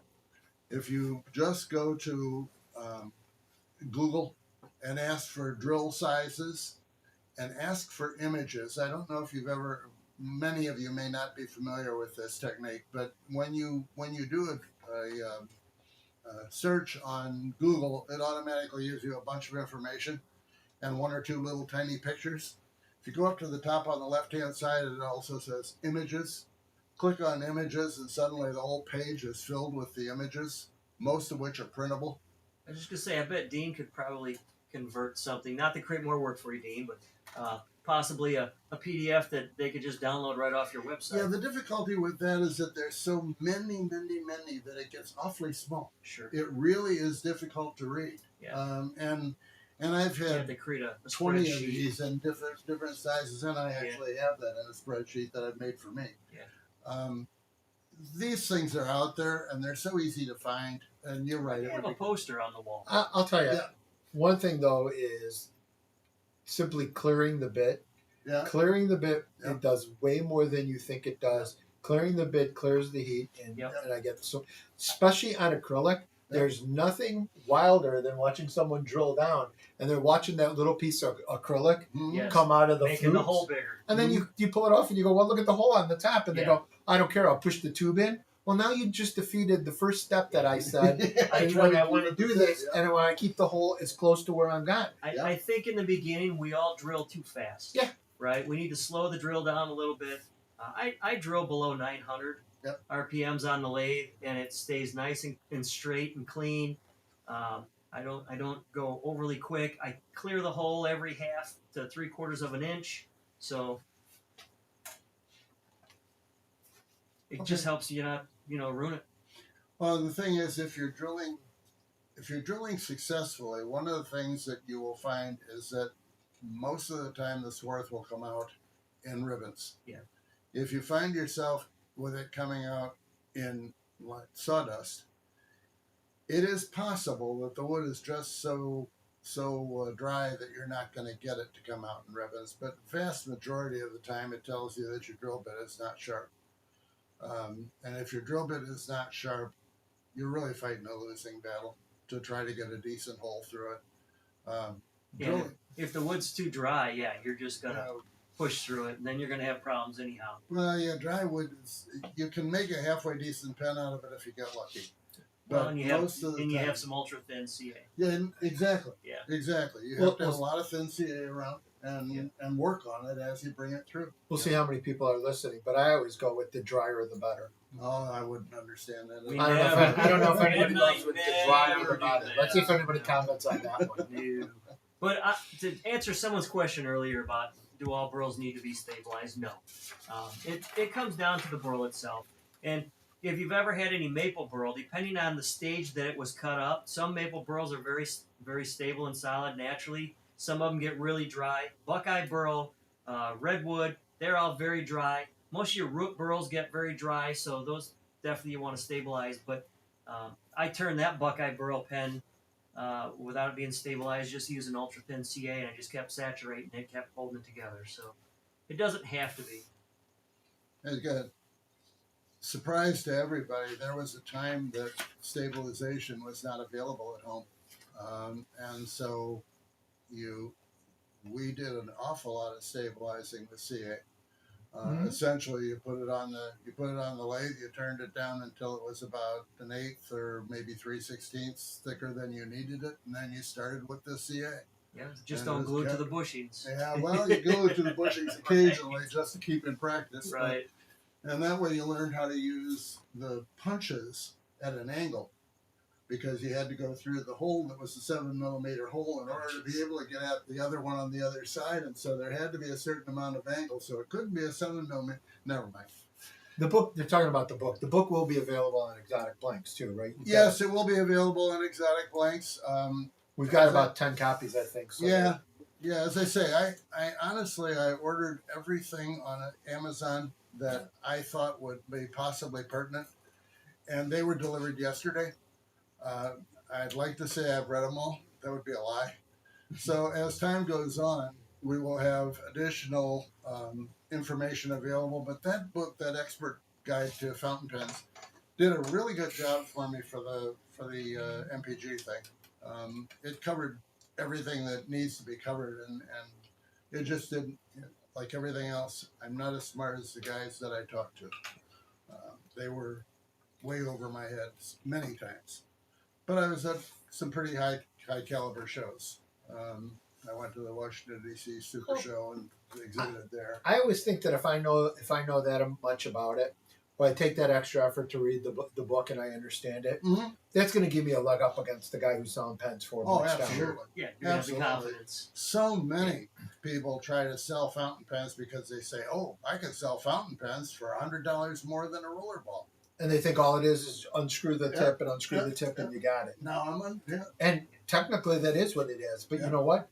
If you can't talk about ink wetness and you can't talk about flows and you can't talk about the breaking periods and all that other stuff, I'd be hard pressed to spend a couple $100 with you. Yeah. Exactly. So sorry, No, we're fine. we're We're fine. running kind of slow. Okay. We'll make this one real quick. Plastics. The only thing I want to make real clear about plastics, everybody's talking about painting the inside of the material, and yes, that is a good idea. Bear in mind that you're taking away some dimension, and so you're going to have to do a little bit wider drill hole. As you do that, recognize that when that tube goes in, if it's going in straight and it's in the middle of that hole, life is going to work out pretty well. But if you put it in and it's at a cocked angle, you're going to have on the end a fat side and a thin side. When you turn that, it becomes extremely tricky. You don't have a lot of material left. So, if you're doing painting, try to use some kind of paint, spray paint. I know John uses spray paints all the time. I have come to the point where I use an acrylic paint with a Q-tip, but I also try to rub it off with the brass tube before it starts to dry, so that it is theoretically at least is kind of even, and it doesn't take much dimension. The big thing I'm trying to say is do what you can to limit the dimension. Don't make that hole any larger if you can avoid it. I find apple barrel paint from Michael's with a Q-tip does exactly what we need it to. Yeah. It's you have to be careful how you put it on. And if the Q-tip puts it on real thick at one spot, you're going to have a real problem when you try to turn it. I put on nitrile gloves. I take the hole in the blank and I shoot it a couple angles, blow through it, and the excess paint goes out the back side. Yep. Wipe it off, and then I might flip it over every 20 minutes or so, or 10 minutes, just so that there's no buildup. Yep. But yeah, but I also spray my brass tubes. Okay. I always paint the tubes. Okay. So. There's no reason not to. Yeah. Okay, so let's move along. Faux stone. Oh, yeah, well, we probably do want to talk about this one. Yep. Another one that we get a fair number of questions about. That's putting it nicely. Faux stone used to be true stone. True stone has gotten to be so expensive that most people don't try to turn it anymore. I don't blame you. In that case, when they call me and say it cracked and it was an expensive blank, and I look at it and think, yeah, $35 or thereabouts, I don't blame you for being unhappy. But the good news is you learn something from it. Next time buy faux stone. It's much cheaper and it turns just as well. So, and they're not all the same for turnability either. I mean, Nope. I've noticed that depending on the name of the blank, some were harder. okay. I actually think the color. Yeah. There's been weird ones where I've got two from the same manufacturer, and the red turns harder than the blue turns. Yes, and stuff like and that. they used to be. Some of them were rated at one point of how hard they were to turn. Some would turn easier than others, and because I used to turn a lot of the dino bone, Mm-hmm. and that could be challenging. Mm-hmm. But the results were great, Mm-hmm. and that's what I liked about it. But they don't all turn the same. Kind of like acrylics. Yeah, well, the thing is that if you're going to try to do, let's put it this way: the ones that I was familiar with were the true stones, and with true stone, anything that had the gold in it, the gold webbing or the gold veins. webbing itself was a weak point. Yeah, and so I have a video somewhere, I imagine, on using popsicle sticks to reinforce the blank, and then drilling it with the popsicle sticks in it. That would keep it from shattering at those gold points. I don't think that I don't condone that because it was a pain in the posterior, but understand a little bit about what you're doing too. If you drill successfully, once you have that hole in there, get the CA out and start putting CA in the hole before you put the brass tube in. Shake it like crazy, and your fingers will be stuck to it forever and ever. But by the same token, you now have the inside, which is the part that's going to become the pen. You have that part reinforced. Do it a couple of times, and you will then get yourself into a position where you're more likely to be able to turn that blank without running into problems. Yes, Dean? I'm good at it. Talking to the cloud. Yes, Dean pops his face in. He probably wants to say something. So Dean is going to pop in. He's going to suggest you guys do a little bit of a reset. We're at 7:40. Just noticed So that. Okay. So I think I should run my giveaway now. Okay. And while we're starting to give away that, you guys probably reset. I know one of the topics of the night was fountain pens a bit, so maybe it's time for you guys to think about resetting the fountain pens. Can I just, Dean, if you want to do one of your giveaway, can I clean up on a couple real quick things? Sure. Go ahead. Start So the giveaway. start the giveaway, and I'll clean up on a couple quick What's things. our hashtag? What? The word for the day for the giveaway is book. Nice and easy. Book. B-O-O-K. Everybody text or write book in the chat. Go for it, Okay. Mark. Hey, so a couple things I just want to clean up on fountain pens, Mhm. if that's okay. Sure. You got it on the thing. One of the things another thing that can differentiate me when I'm at a show than anybody else is understanding the refills Mm-hmm. that are sitting out there. Mhm. And I'm just going to show this as something that I like to bring to my shows when I do this.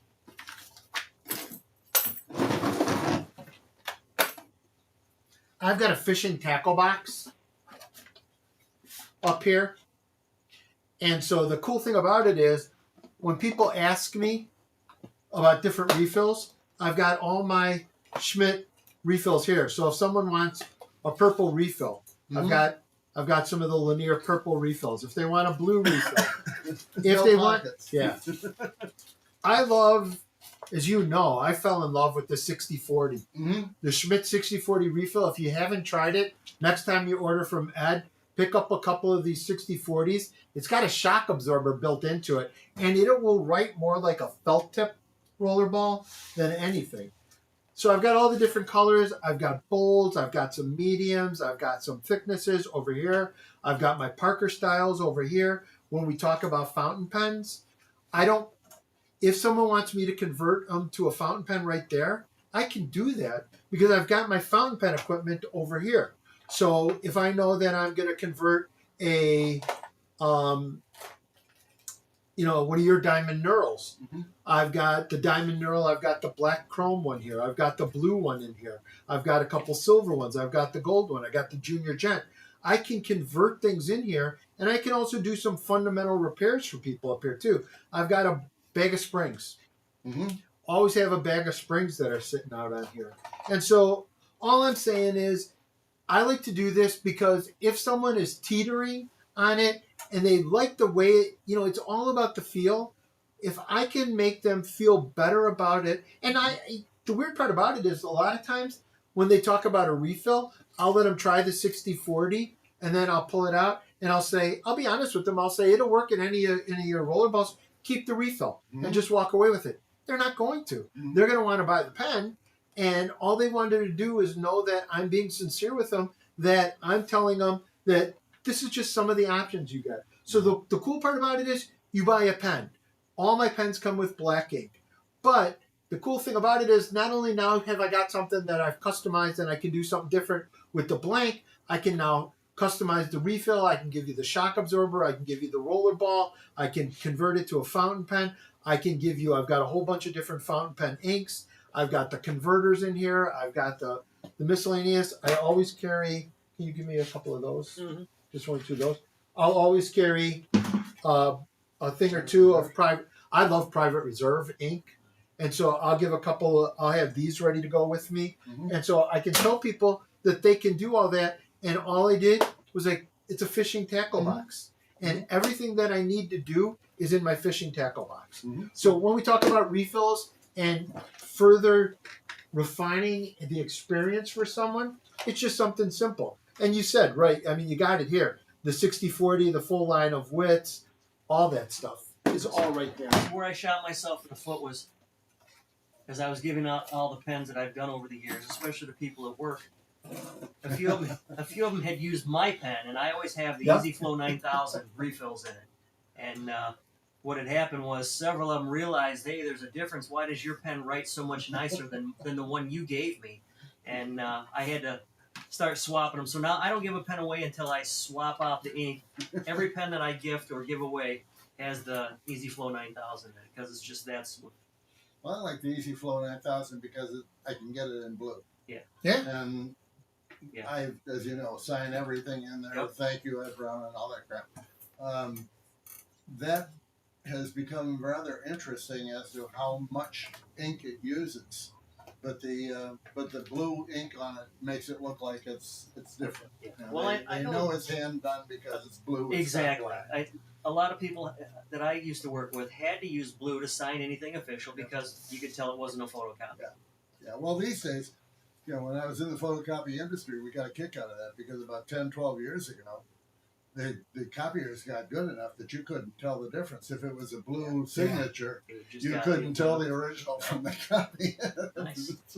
So one last thing that I want to talk about double barrel pens is the assembly Okay. and how important it is to me. And I chose John's blanks because they'll really amplify on it, but a good wood blank has the exact same effect. Well, So- because I don't have any of them myself. Yeah, because I've got them all. Yeah.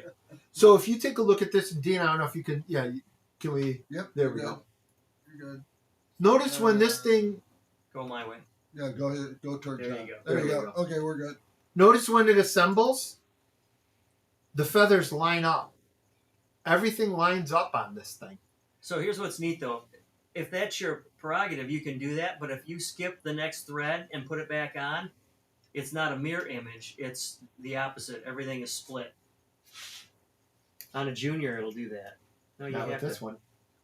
That's the beauty of the Junior Majestic. Oh, it only threads then. Yeah. It threads on the three On the same. spaces. Yeah. Yep. Yeah. So Okay. the cool part about a Junior Majestic, I agree with you. I like the option to where I can change the orientation. But I love the Junior Majestic for that reason that once I've aligned it, Yeah. it's always It's going to be always aligned. gonna be aligned. And so you can take a look at some of your pheasant feathers, like this one, where you've got the color pheasant. Sorry, on this one, and you've got the color pheasant in there. There you go. Is that little extra bit of effort takes me about 30 seconds. Sure. What I wind up doing is I will assemble my bottom any way that I want to assemble my bottom. Then I'll screw the top onto here. I'll manually push it in so that I get it exactly where I want it lined up. And then I'll put it in my pen press that I've got sitting back here. We don't need to see, you can see it up on that top, and push it in. But to me, it's the big difference between that and, some of your other blanks, you don't worry about it nearly as much. But I still did the alignment down here so you can see things always align on here. But it's just a point that the final step in the process to differentiate yourself is imagine that alignment, take that alignment into consideration when you're doing it. And on some of the, Yeah. I can on an pick, acrylic like- blanket wouldn't matter. and on this one, it still does matter. You can see Ed did the blend in here, and it still goes all the way through. But there's a lot of acrylics, like let's say this one. It may not be as noticeable, when it's done as the pheasant. But you know what? To me, a pheasant feather or the watch faces, you don't notice it nearly as much. But a pheasant feather or wood, I want that grain. I might be the only one in the world to know or notice that grain matches itself all the way down as to when I'm done with that pen and I've got it done, that grain matched itself all the way down to the end. One last thing, and I'm going to steal Ed's thunder on this one, is when I go to do my assembly, I have one of these boxes sitting there. Well, which is what the Majestic parts come in. Yep. Yeah. And I'll So you open already it have up and I'll put all my parts into here. You have no idea how many times I thought I lost a spring or I lost something, and I didn't lose it. It was just on the table and rolled off. Get yourself a piece of this. Get yourself a piece of Tupperware. This is probably the best investment I've ever made when it comes to assembling pens, is this Miles Craft pen press and this cheap empty box that when I put all my parts into it, I know exactly where they're at. That's enough of my little diatribe for what I wanted to talk about. All in all, that's the only other thing I would add to that, as far as making things line up. When you do a fountain pen, you're going to have an upside. When you do rollerballs, it doesn't matter which direction where you grab it, it's gonna write. When you do a fountain pen, you have an upside and a downside. When you put this together, try to put it together so that there's an attractive part standing up when they're writing with it. In other words, that part wouldn't have looked so great where you got just a straight black. Do it where you've got some color and so forth showing when you're in the writing position. Then when, as Mark says, and he's absolutely right, then you're still going to try to make this black line up with that black when you put the thing together. Yep. So yeah, you're still going to end up with the same thing, and this does have triple start. That one has a triple start. So when you go backwards one, it will line up. One time out of three, it's going to be right. So part of what you're trying to do is accommodate whatever hardware you're using. This is the Emperor. You know, and One I of the think things- 90% of the people don't even notice this. Even the people purchasing the pen don't notice it. All it is, it's a personal thing. And if you're going to be spending the time in my booth and coming into my booth, I want to have prepped and spent all the effort that I can. I will always say my pens may not be perfect, but they were the best of my ability at the point that I made it. Sure. And I might have learned more as I've been doing it. And I think that's kind of the whole point of what we're doing here, is to just share some of these thoughts. The other thing that I wanted to do before we finish, and it's very short. Again, this was the the full-sized Emperor, and then there are lots and lots of other pens that were out there. This is the full-sized Imperial. If you have a favorite pen that is going to go out of production because it's Dayacom, please send me some kind of an email to tell me that, I really liked this one. I will be honest with you. I'm going to be getting a lot of pens made. I'm not going to be getting a lot of pens made that I don't think will sell. We will try to accommodate what I know sold first, and then after that we will go into trying to get additional stuff done. My hope is that we will be able to produce what looked like very high-end pens at a quality level that is the same as the quality level that Dayacom was able to produce, and at a substantially lower price. We'll see. I'm not doing that as a promise, folks. I'm doing that as a goal. And so far, it's looking pretty good. There will be changes to the other line, the Sierra lookalikes, in other words, our Diamond Merrill. There will be some additional pieces coming out in that.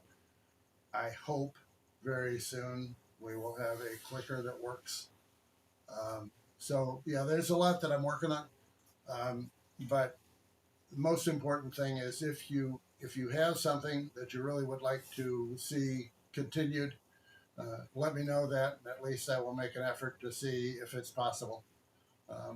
That's what I hope to gain from tonight and last month.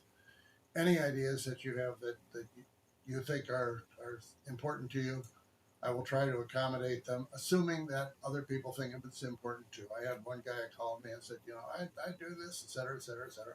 Okay, fine. How many of them do you need in, say, a year? Oh, 10. Well, I'm sorry, but if I get them made, I'm going to have 500 at a time made. So I don't need a 50-year supply for you. We need to have something that looks like it'll sell to the general community. So with that, any other comments? I just want to say thank you. Michael commented that he's enjoying these conversations as a newbie. So Good. Thanks for that comment. Go ahead.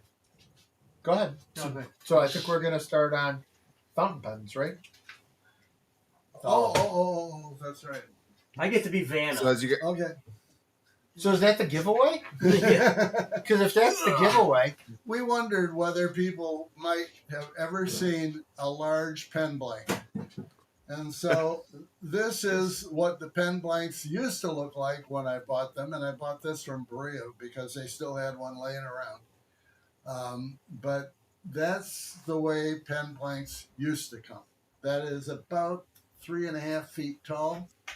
and about 2 feet wide, And about 40 pounds. about 40 pounds. Right. So, yeah, Yeah. if you've never seen what the pen blanks used to look like, that's what they were like. Yep. And then they're cut, which is awesome. Kent is asking, will the book be available on your website? And I Yes. believe the answer is Yes. Kent. Yes, the answer is yes.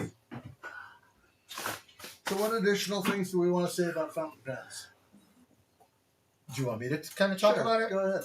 So here's the thing. I know that a fountain pen. I know that when you go to high-end art shows, high-end pen shows. If you're doing a pen show, that customer is different than the customer who's coming to an art show or to a craft show with me. Yeah. They're my people are looking for nostalgia in a Okay. fountain pen. Okay. They're going to be looking for something that they remember writing with, or as a business person and he loves the flow of something like that. And so what I'll do typically is you saw my box there, for almost any double barrel pen that I have, I've got the appropriate nib to fit into it. Mhm. I tell them, here's what we're going to do. I've got a pen that many of you probably have seen. It's my Van Halen pen where I made it look like Eddie Van Halen's guitar. And I've got it set up as a fountain pen, and I let people write with it. I give them the qualifier that you have to know that when you write with it, it's going to write different for you than it's going to write for me. And I show them that because my hand has a tendency a little bit more flat. The tines are going to split a little bit differently. If you're not familiar with fountain pens, one of the things that you guys should know is, as a person who uses a fountain pen, you should never let anybody else use your fountain pen. That's just a general rule of thumb. Because if they put more weight on it and they split the tines, or they do something that makes that tine move a little bit different, it's going to write a little bit different. A couple other things that I'll tell you if you're not familiar with fountain pens is there's a break-in period. I don't care what anybody says, when they first write with it, it's going to write a little bit thin. It's going to be writing a little bit flatter. It's not going to be producing a little bit more ink. A little scratchy. Yeah, it's going to be scratchy. Yeah. Write with it. The more that you write with it, the break-in period is going to bring it out there. And it's going to let it go, and it's going to let it flow. But the cool part about it is there's two other things that you should know. There's the traditional what do you call those?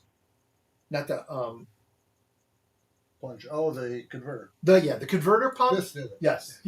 There's a converter pump, and then there's the little international standards. Yeah. Yeah. 99. Cartridge. Yeah, the cartridge. 99% of the pens that are out there, probably even 100%, are taking the international cartridge. The nice thing about the international cartridges, you can go on Amazon, you can get all the different color refills that you want on there. I will tell you this, they don't all write the same. No.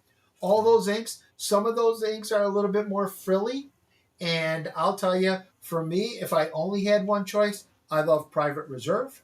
Private Reserve is my ink of choice. I get the Private Reserve on the cartridges, and I get the Private Reserve on the ink, and that's only my choice. If someone has any other choice, that's fine with it. But I tell people, if you want to try it, I let them write with my fountain pen, and then I tell them that it's a few-minute conversion. I bring it in, and I'll disassemble it. Make sure that if you're changing out a pen on the fly for them, the biggest thing that you have to do is you have to get the spring out. Because if they're using the cartridge, it's not going to make a difference. But if they're using that converter pump, that spring is going to put too much pressure on that converter pump, and it's going to splotch. And it's going to get a real spotchy write. So that's the whole big difference on it. I know that book is going to cover a lot of what I just said, but I kind of gave you the cliff notes on it as to what I did. And I love your section here. You kind of went over the same thing. Nib selection, nib tuning, nib size. You want to talk a little bit about nib size, the 5s and the 6s? And The other thing about what you said, every ink, if you buy bottled ink particularly, every ink has got a different way of writing. And the reason that Private Reserve has always done so well is even among aficionados, people who are snobs, they will agree that Private Reserve will be in the top 3 in any color. And typically, most of the different manufacturers will have one color that they're real good in and another color that they stink in, and so forth and so on. So if you're trying to appeal to the general public, you're probably not going to get this argument. but the big thing is that private reserve is well accepted, no matter. Now, the question of size, there are two different sizes of nib that are standard. One of the things that I learned a couple of days ago that I didn't know before, there really are very, very few standards in pen and fountain pens. The book of Richard Binder tells you that essentially there's only the handmade versions are about the only ones that are quote standard unquote. Number 5 is the size that you're getting on your junior pens. When you look at the nib that you generally see on a junior pen, it's a number 5. Number 6 is what you are normally getting on your larger pens. It is a bigger nib.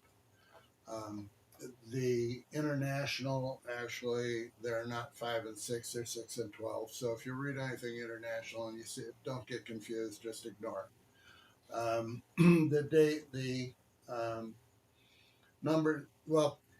What you need to know about fountain pen nibs, if you really wanted to go into it deeply, you learn how to take the things apart, how to clean the nib. What time is it? It's after 8 o'clock. I'm not going to do it.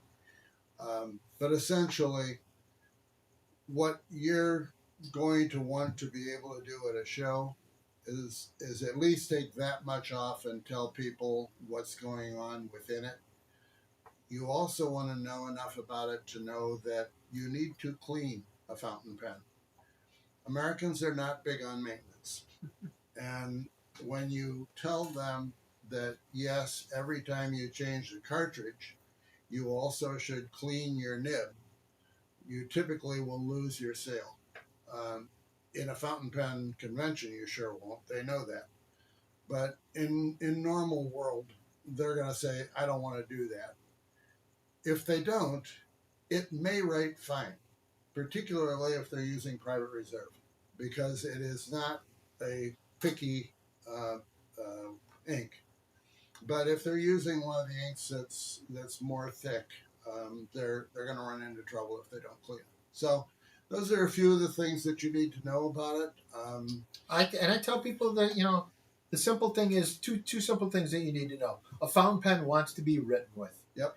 So if you think that you're going to write with it once a month, Yep. fountain pen is not for you. That's right. You want to write with this thing at least once a week, every so often, keep it going.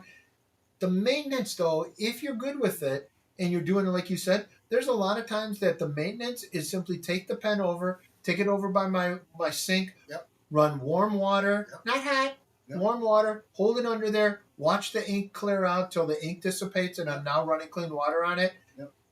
I'll tell people this. I was hesitant about telling people this if I was going to really tell people this. This is the unwritten rule that nobody tells anybody, but we all do it, is if there is a clog in there, there's a lot of times that I could just put it to my lips, blow through it, and I'll blow that clog out. Mhm. I can guarantee you that's not in the book Sure. to say, take it to How your many lips. times you get blue lips? Yeah, take it to the thing, blow Yeah. through it, and it's going to work. Yeah. But you know what? It does. Yeah. And all you're going to do is, if there's a little bit of a clog in there, blow it out, and it's all going to work. And then run it under that warm water till I can see the water coming out, that it's clear, and then simply put on my next ink. And your lips look like his hands. Let it sit in a bowl of water overnight. Yeah. If you get a real bad situation where the thing is very difficult and it's all clogged up, just take the nib and the feed and put them into a bowl of water overnight. And when you come back in the morning, the bowl of water is going to be full of ink, and more or less the nib and feed will be ready to use. So, so you and I had the conversation when we were talking about this, and then the question about actually talking about fountain pens. I find that my segment and the people that are buying my fountain pen, they're not the ones who are going to the Washington D.C. Right. fountain pen show. Right.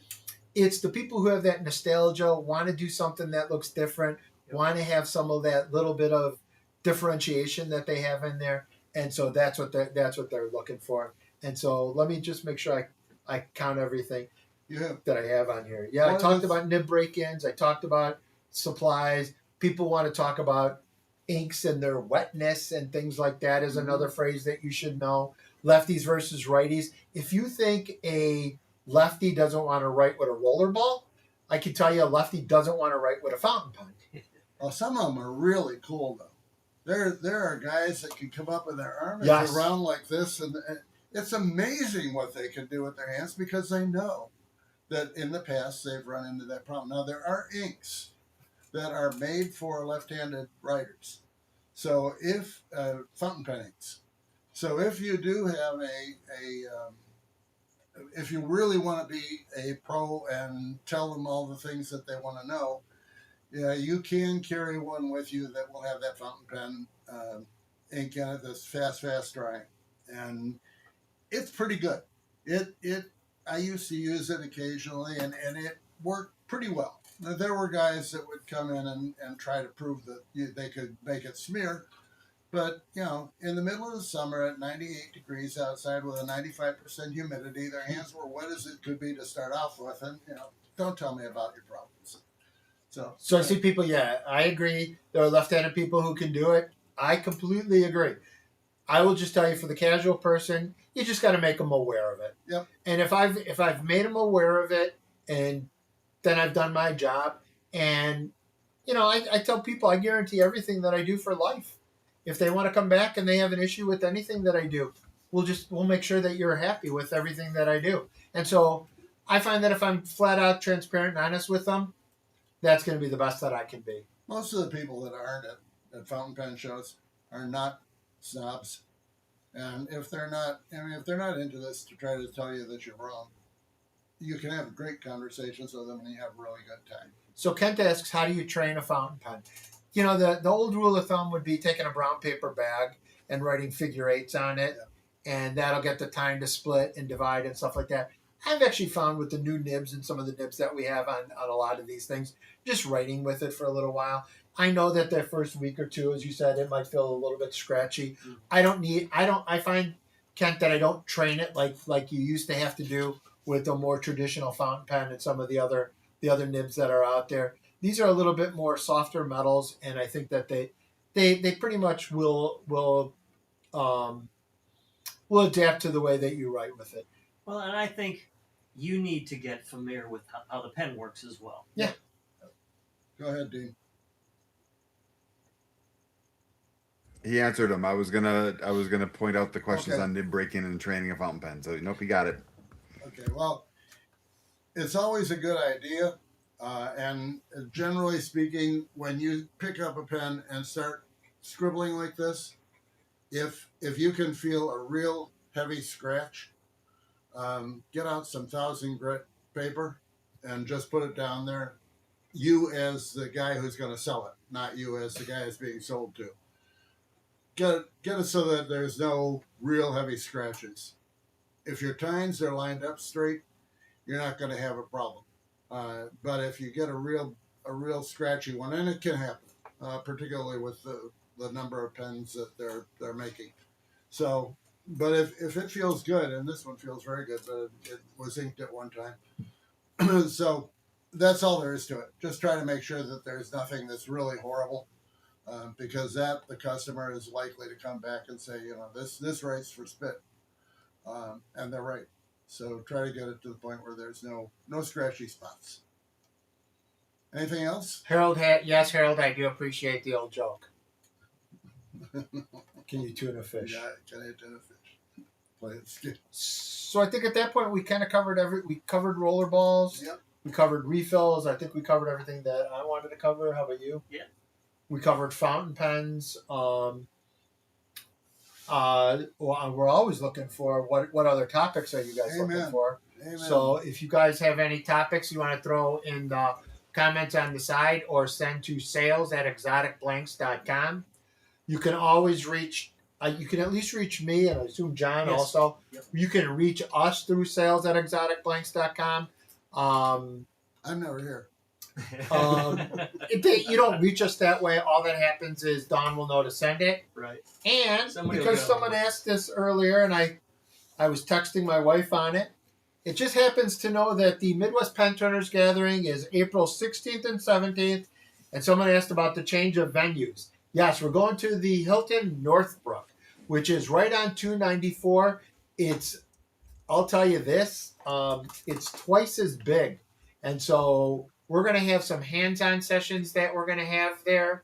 Dean, if you could put in April 16th and 17th also, we're going to have some hands-on sessions. We're going to be able to accommodate some more vendors that are going to be coming out there. And we don't even call them our vendors. We're going to accommodate more partners that we're going to have out there. We're just talking about some people that have been wanting to come that we think we can now accommodate. I think it looks like it's going to be a blast. Ed, I, and John are going to go out there next week, and we're going to start doing our layout. I think the website will most probably go likely in October, and anybody who signs up early, there's significant advantages of it. Who won the door prize? He posted it. Oh, did you? You posted it? Never mind then. Never mind. I don't need to know. I posted the two people, and I know at least one of them answered that they saw it. I asked both of them to send an email to sales so that we know for sure we're getting it to the right people. Thank you, sir. Sorry, Dean, I was busy. I was busy talking. I didn't get a chance to tell you. I realized I won the prize, so thanks. Okay, thank you, Dean. There was a couple of comments, but I will repeat what Mark just said. I know Ed, you had asked earlier about kits. I know I saw at least one thing about a couple colors for the diamond knurls, like a silver and black or something, or golden, some really plain ones. And somebody else asked about the Leroy D37. Yep. But I will suggest again, send those an email. Send those suggestions to you in email, and we'll see what we can do to gather them. Well, I'll give you a quick answer on the D37. It will be changed because it's the D37 meant that it was 0.0 or 0.37 outside diameter. We are not going to have anything that's oddball outside diameter. So that will, now that pen was a click pen. At least it was, one of them was. And that's going to be done, only not in exactly that format. So those are not on the first shipment. The first shipment is the stuff that I know will work. So Michael asks a question. It's a good question. Are your fountain pens all loaded with ink at the shelf? Absolutely not. What I have is I've got 2 or 3 that are loaded with ink. And so I've got the Diamond Knurl, I've got the Junior Majestic, and the nice thing about it is the Vertex Supremes and the Vertex will have it. The only problem with the Vertex is you cannot get the gold nib no matter what you do on the Vertex Supreme. So I will have 1 or 2. The nice thing about it is, even if the color doesn't match, I can unscrew a Diamond Knurl one, put it in one that's blue or gold, and let them try the nib and the feel of the pen with the one that's inked up, and then just tell them, well, here's how it's going to be when you write with it. And that, just warn them that they're going to write with it and it's going to write a little bit different until the time's split the way they like to do it. So the short answer is no. The long answer is I still have a mechanism for them to be able to try it. I only ever carried one that was loaded with ink. I carried 2 or 3, and that's it. I didn't see any real reason why you needed to. If they tried it and they liked it, that was all that mattered. If they didn't like it, they weren't going to like any fountain pen. So, it was simple. And besides that, I could clean it out at the end of the show and go to the local water fountain, and basically only took a few minutes to clean it out and be ready to go home. See, with me, the nice thing is because I do shows every single week, I don't even necessarily have to clean it out. Yeah. So, Dean, any other questions that we haven't covered? None that I've seen. Good. Well, then thank you, everybody, for coming. And as usual, we'll sit around for a little while and see if there's anything else that anybody wants to talk about. But for those of you who want to call it a night, thanks a lot for being here, and we look forward to seeing you next month. And we'll let you know what Thursday is going to be. Yeah, we're always looking for topics. So please send topics to sales@exoticblanks.com. How does the future of kit pens look with the account closing? Thank you. I like that one. It's going to be interesting. It's going to be very interesting. obviously, as one of the participants, I have a lot of plans that I'm not willing to talk too much about because this is going to be on YouTube and anybody can look at it, including all my competitors. So I'm not really willing to give them a whole hell of a lot of information yet, but they feel the same way about me. So what are they doing? And the answer is I don't know. The world of horror is a vacuum, as an old saying, and I think that over years in this economy, you realize that nothing that is worth selling will remain unavailable for long. So it's just a matter of who comes up with the best ideas when. And I hope to be in a position to be one of the people that comes up with the best ideas soon. But yes, there is a hole. Dayacom was a darn good provider. On the other side of that coin, Dayacom was very aware that they were a darn good provider and they were not an economical provider. They thought their stuff was really good.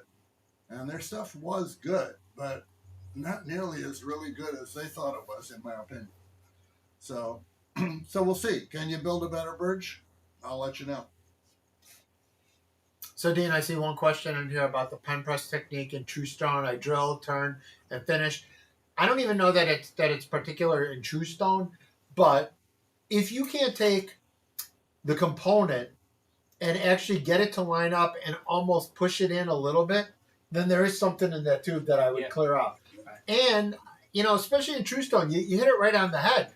I would possibly, or more likely, if I'm nervous about it, over knock that in with the rat file or the bastard file, clean it out, make sure it's there. And if I had to do it and I went a little bit over, I'd still use that red lock or the blue Loctite.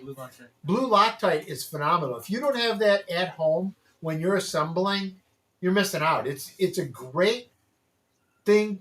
I've seen people who have used super glue to glue the parts in. And as soon as it gets on the outside, the pen is garbage. Yep. So the blue Loctite, the nice thing about it is if you put it in and a little bit crusts out, I just take paper towel, wipe it off, and it's done. Right off. You taught me about blue Loctite years ago, and I have blue Loctite sitting in there as long as I can.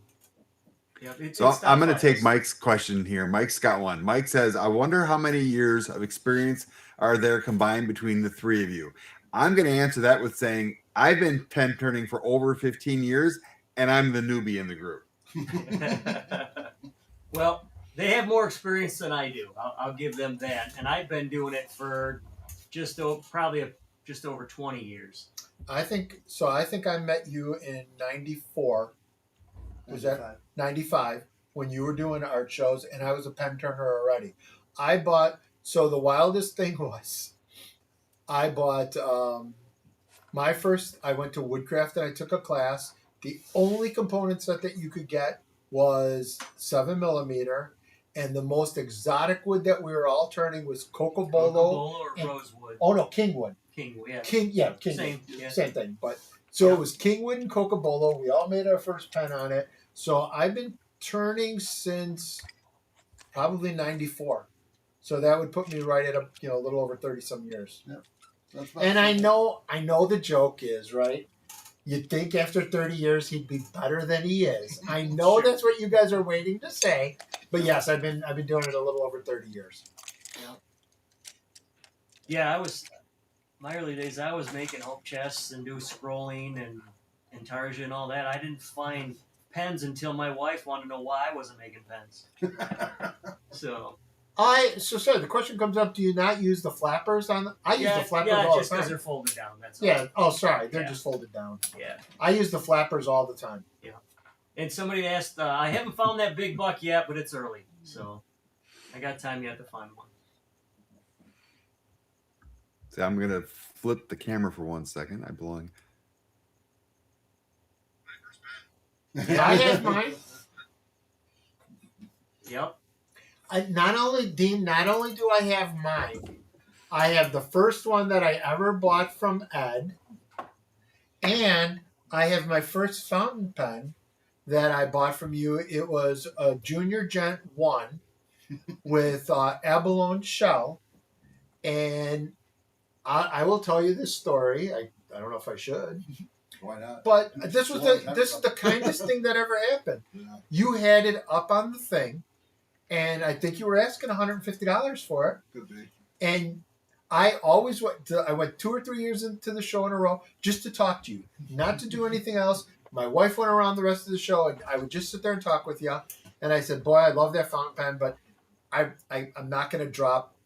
You know, I was real nice about it. I was not even like trying to negotiate. You went, I got $40 into it.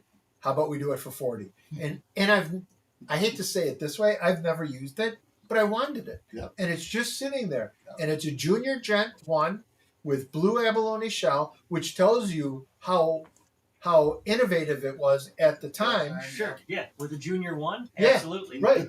And we talked about, remember that the finish we put on pens was hot polish. Yeah, We would take on the those sticks Yes. and you would just burnish it into the Yep. wood. You'd crank the lathe up and you'd Yep. use the light color one first and then the dark color one first and then the light color one. And you would get that hot stick that had that little, by using it so much, it had that little bit of goofy thing. Looked like a giant beating tool. Yeah. And that's all it was. And Yeah. all it was hot finish. Yeah. Harold, you're absolutely right. My wife got me into pen turning because I made the comment. Every time we'd go to a store, she'd say, "Let's go to the stationery aisle," and it drove me nuts because she was looking at Bics and all the commercial made stuff that Walgreens and Target would carry. And I told her, I said, "You need to talk to the guy down the road, Daryl. He makes pens," and she didn't know anyone that made pens. And I made the mistake of saying somebody in the area made them, and she asked me why I didn't make them because I had all the other tools, and I said I didn't have a lathe. So that year for Christmas, she bought me a lathe. And said, "You said it can be done. Prove it. Do it." And I've been making her pens ever since. So. And the first time so I met you at an MPG. Yep. 2012, I think. Yeah, and then I called you up the next year and say, "Hey, the guy I'm going with can't make it. Do you want to come with me?" And you went, "No," and hung up. And that was the end of that. I So- should have stuck to my story. Yeah. I don't think we're good. And then Yeah. like 2 days later, you called up and said, "Yeah, hey, we can go. Yeah, you can do it." Yep. But yeah, we went to that was the first MPG in Ohio that we went to. I did the first 3 of them. I missed the first one in Champaign, but then I did a couple of them in Champaign, and I did then when Coors took it over, I was at those 4 too. So I think I only missed the first MPG ever. That's right, and I kind of knew who you were and Don were because we had talked at shows, but we didn't really know each other back then. I remember I'm pretty sure it was 2012. I bought my first Junior Gent from you, and I was hesitant because it cost more than $14 at the time. I'm like, "Oh, this is a lot of money." And I bought my first Junior Gent, and I bought the drill bits and the bushings, and it was a Mokina Gain, the metal M3 metal blanks, and that was the first Junior that my wife has. Still has it, believe it or not. But yeah, I remember that was the first one I'd ever made. So Carol The asked, first one you made was that The first Junior. that That metal stuff? yeah. Whoa. Yeah, that was my first, and that blank was $20, Oh, $25. Yeah, and that wasn't the easiest stuff to turn. No, it was the first rollerball pen I ever made. Yeah. So Carol asked, "Can you talk a little bit about more nibs? Why is gold considered superior?" I will take my cut at it Okay, go ahead. because it's a soft metal and it can conform a lot easier to letting the ink flow through it, and it conforms to the pressure. It's sensitive to pressure better than any other metal because it's stable yet soft. And so that's my theory onto it, but you would know much better at it. the people who live and die by pens, by fountain pens, are very aware of flex. What flex really is when you push down. When you take a fountain pen, and if you really are a fountain pen geek, you can push down on on the tines, and they obviously separate. Yeah, thank you. You missed it. You were there and you packed up. Okay, that'll do. You moved. Then we're going right back to mine. It's trying to track whoever it can, and for whatever reason, the camera likes Mark, and I can't figure out why. Well, Okay, we're getting there. Okay, when you push down on a fountain pen, the tines, those two little things at the end, separate. And the more they separate, the more they consider that flex. And a guy who is a fountain pen geek, when they test a fountain pen, they will take it like this and hold it from the back end and just let the weight of the pen do this. If they do that with a gold nib, it will bend slightly. And they think that's the cat's meow. So gold has become the standard for the best in flex nibs. Now, the other thing about that, of course, is that gold nibs are 14 karat, 18 karat, 22 karat. I've never seen a 24, but I imagine they make them. 24 is pure gold. So that is expensive as heck. And when I was doing shows when I was doing the Super Show, which was roughly 2000, gold nibs were around $150 to $200. Because you're at a show of that caliber, these guys didn't consider a pen worthy unless it was at least $500. And many of them were multiple thousands. So it's a completely different world. You have to realize that it's not a thing you want to do unless you really want to get involved in it and really want to get into big bucks. On their auctions and so forth, $20,000, $22,000 for a pen is not unheard of. So I have 3 of I them. got How about you? So there's a lot to fountain pen people, and that's honestly what made me decide I didn't want to do the show. I did it 2 years, and they invited me back the third year, and I said, it just isn't. It's not up my alley. It's not something that I really wanted to do. I far preferred talking to people at craft shows rather than talking to people who just wanted to talk about how fantastic how much they knew about this stuff, and not taking anything away from them. They did know a tremendous amount about it, but I just wasn't that motivated. So Ed, she followed up. You want to talk a little bit about what the material is on a nib that we normally sell versus the ultra expensive gold nibs? Sure, the pens that we sell are decent quality. Oh, very good quality. I like the nibs on yours. They're not. You can make pretty much any nib turn into a pretty good nib just by making that slit approximately the right dimension, which should be about 1/1000th of an inch. I'm sorry, 100th of an inch. And if you've got the ink flowing down that slit properly, and you've got the nib so that it does not have any scratchy parts. Scratchy parts are things that stick out. If you take a piece of 1000 grit sandpaper and just lay it down and do figure eights on it, you will get it so that it's smooth every direction. If you're interested enough in actually learning how to do that, we have on our site links to 3 or 4 really good videos on YouTube that are not mine. They're different guys that I've seen and know of who do really good nib tuning. It's not.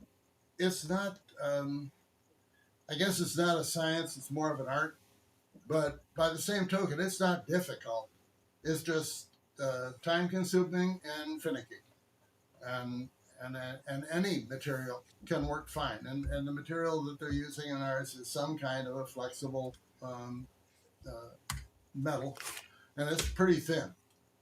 Part of the thing that they don't talk about much is that your thickness of your nib actually matters. Oh yeah. When we tried to put, well, originally we got the nibs, the Heritage nibs. We got those, they would fit the Junior. And for many years they did, until Craft Supply and Dayacom gotten irritated with each other, and then suddenly the Junior was being made by everybody and their brother, and not Dayacom. And then it went back to Dayacom, and they changed the dimensions of the nib. So that's once that happened, our nibs didn't fit the way they should. So essentially, that's part of the problem. They were thicker, and then they were thinner, and they changed the way that their feed works. Your nib and feed are supposed to be made for each other. So Carol says she's been using a Diamond Noah one for quite a while, and it writes well. Mhm. I agree. I mean, the thing about it is, it comes down to taking that. Once you understand that there might be a break-in period and tuning it, Mhm. and tuning is not doesn't have to be a conscious thing. No, It's just got to be written with. that's A right. fountain pen wants to be written with. That's right. And if you write with it, you'll find that the nibs that you guys provide, I like them. They're good, and honestly, they're $10. As opposed to 200. No, they don't write like a $200 nib. I think but most I people don't would have. notice it. Yeah, exactly. Right. You have to have the hand to know the difference, Yes. and I don't. Similarly, when you take them to shows, if you're doing it and you're not familiar with it very, some people think that if they buy a fountain pen, they're automatically getting calligraphy. Oh yeah, that's a big one. Please be aware, a fountain pen is a tool. Calligraphy is an art. Yes, you can use that tool to do that art, but you have to be an artist and you have to know how to handle it. Just having that pen in your hand does not make you a calligrapher. So they have calligraphy nibs, and the Right. blades are significantly different. The Right. blades are flatter. Flat. I don't even believe there's a tine in it. No, there isn't. So there's no tine in it because we're out of time. So there's no tine in Bad, it. Mark, not Not bad. bad. Yeah. Overtime. We're We're there's well no into tine in overtime. it. And so the nice thing about it is, what actually happens is the blade itself is actually pushing the ink and making the ink flow. Right. So when you're doing the thin line, the blade isn't doing anything, and then when you're pulling it down, Right. that blade is picking up all the ink that it caught on this thing to pull it down on that other side. And that's all done by rotating your hand. Your Yes. fingers. Exactly. So, when you see somebody do it that knows what they're doing, I had a guy at Frankfurt for years that would come to the booth and he'd take any one of my pens, didn't matter which one. And it was beautiful. So it can be done with any of the pens that we sell, but not by me. So Carol, please, you do say that you're going to buy the book, and thanks. Please, if you buy that book and you read it, please give us feedback on it. I love that book. I think it differentiated me, and I learned a lot about fountain pens by reading that book. So I like to just tell people with the things that I like. But if you get that book and you read it, please give us an honest review back on it. Oh, one thing that I will ask those of you who are still here, I was supposed to do it at the beginning and I forgot. We are encountering an occasional Google review, and it's interesting that all the people that love us, and all the people that don't love us so much go to Google. So if you don't mind, when you have an opportunity, if you wouldn't mind, go to Google and just write "exotic blanks does not eat" whatever it was that you said it ate. Sorry, I'll take it back. That was a long ride that John and I had on the way home. We You- told you about You it. left my M&Ms out like you Yeah. did Kent's. Yeah, Kent and I were upset that we didn't get M&Ms. Shoot. No. Any other questions we can handle?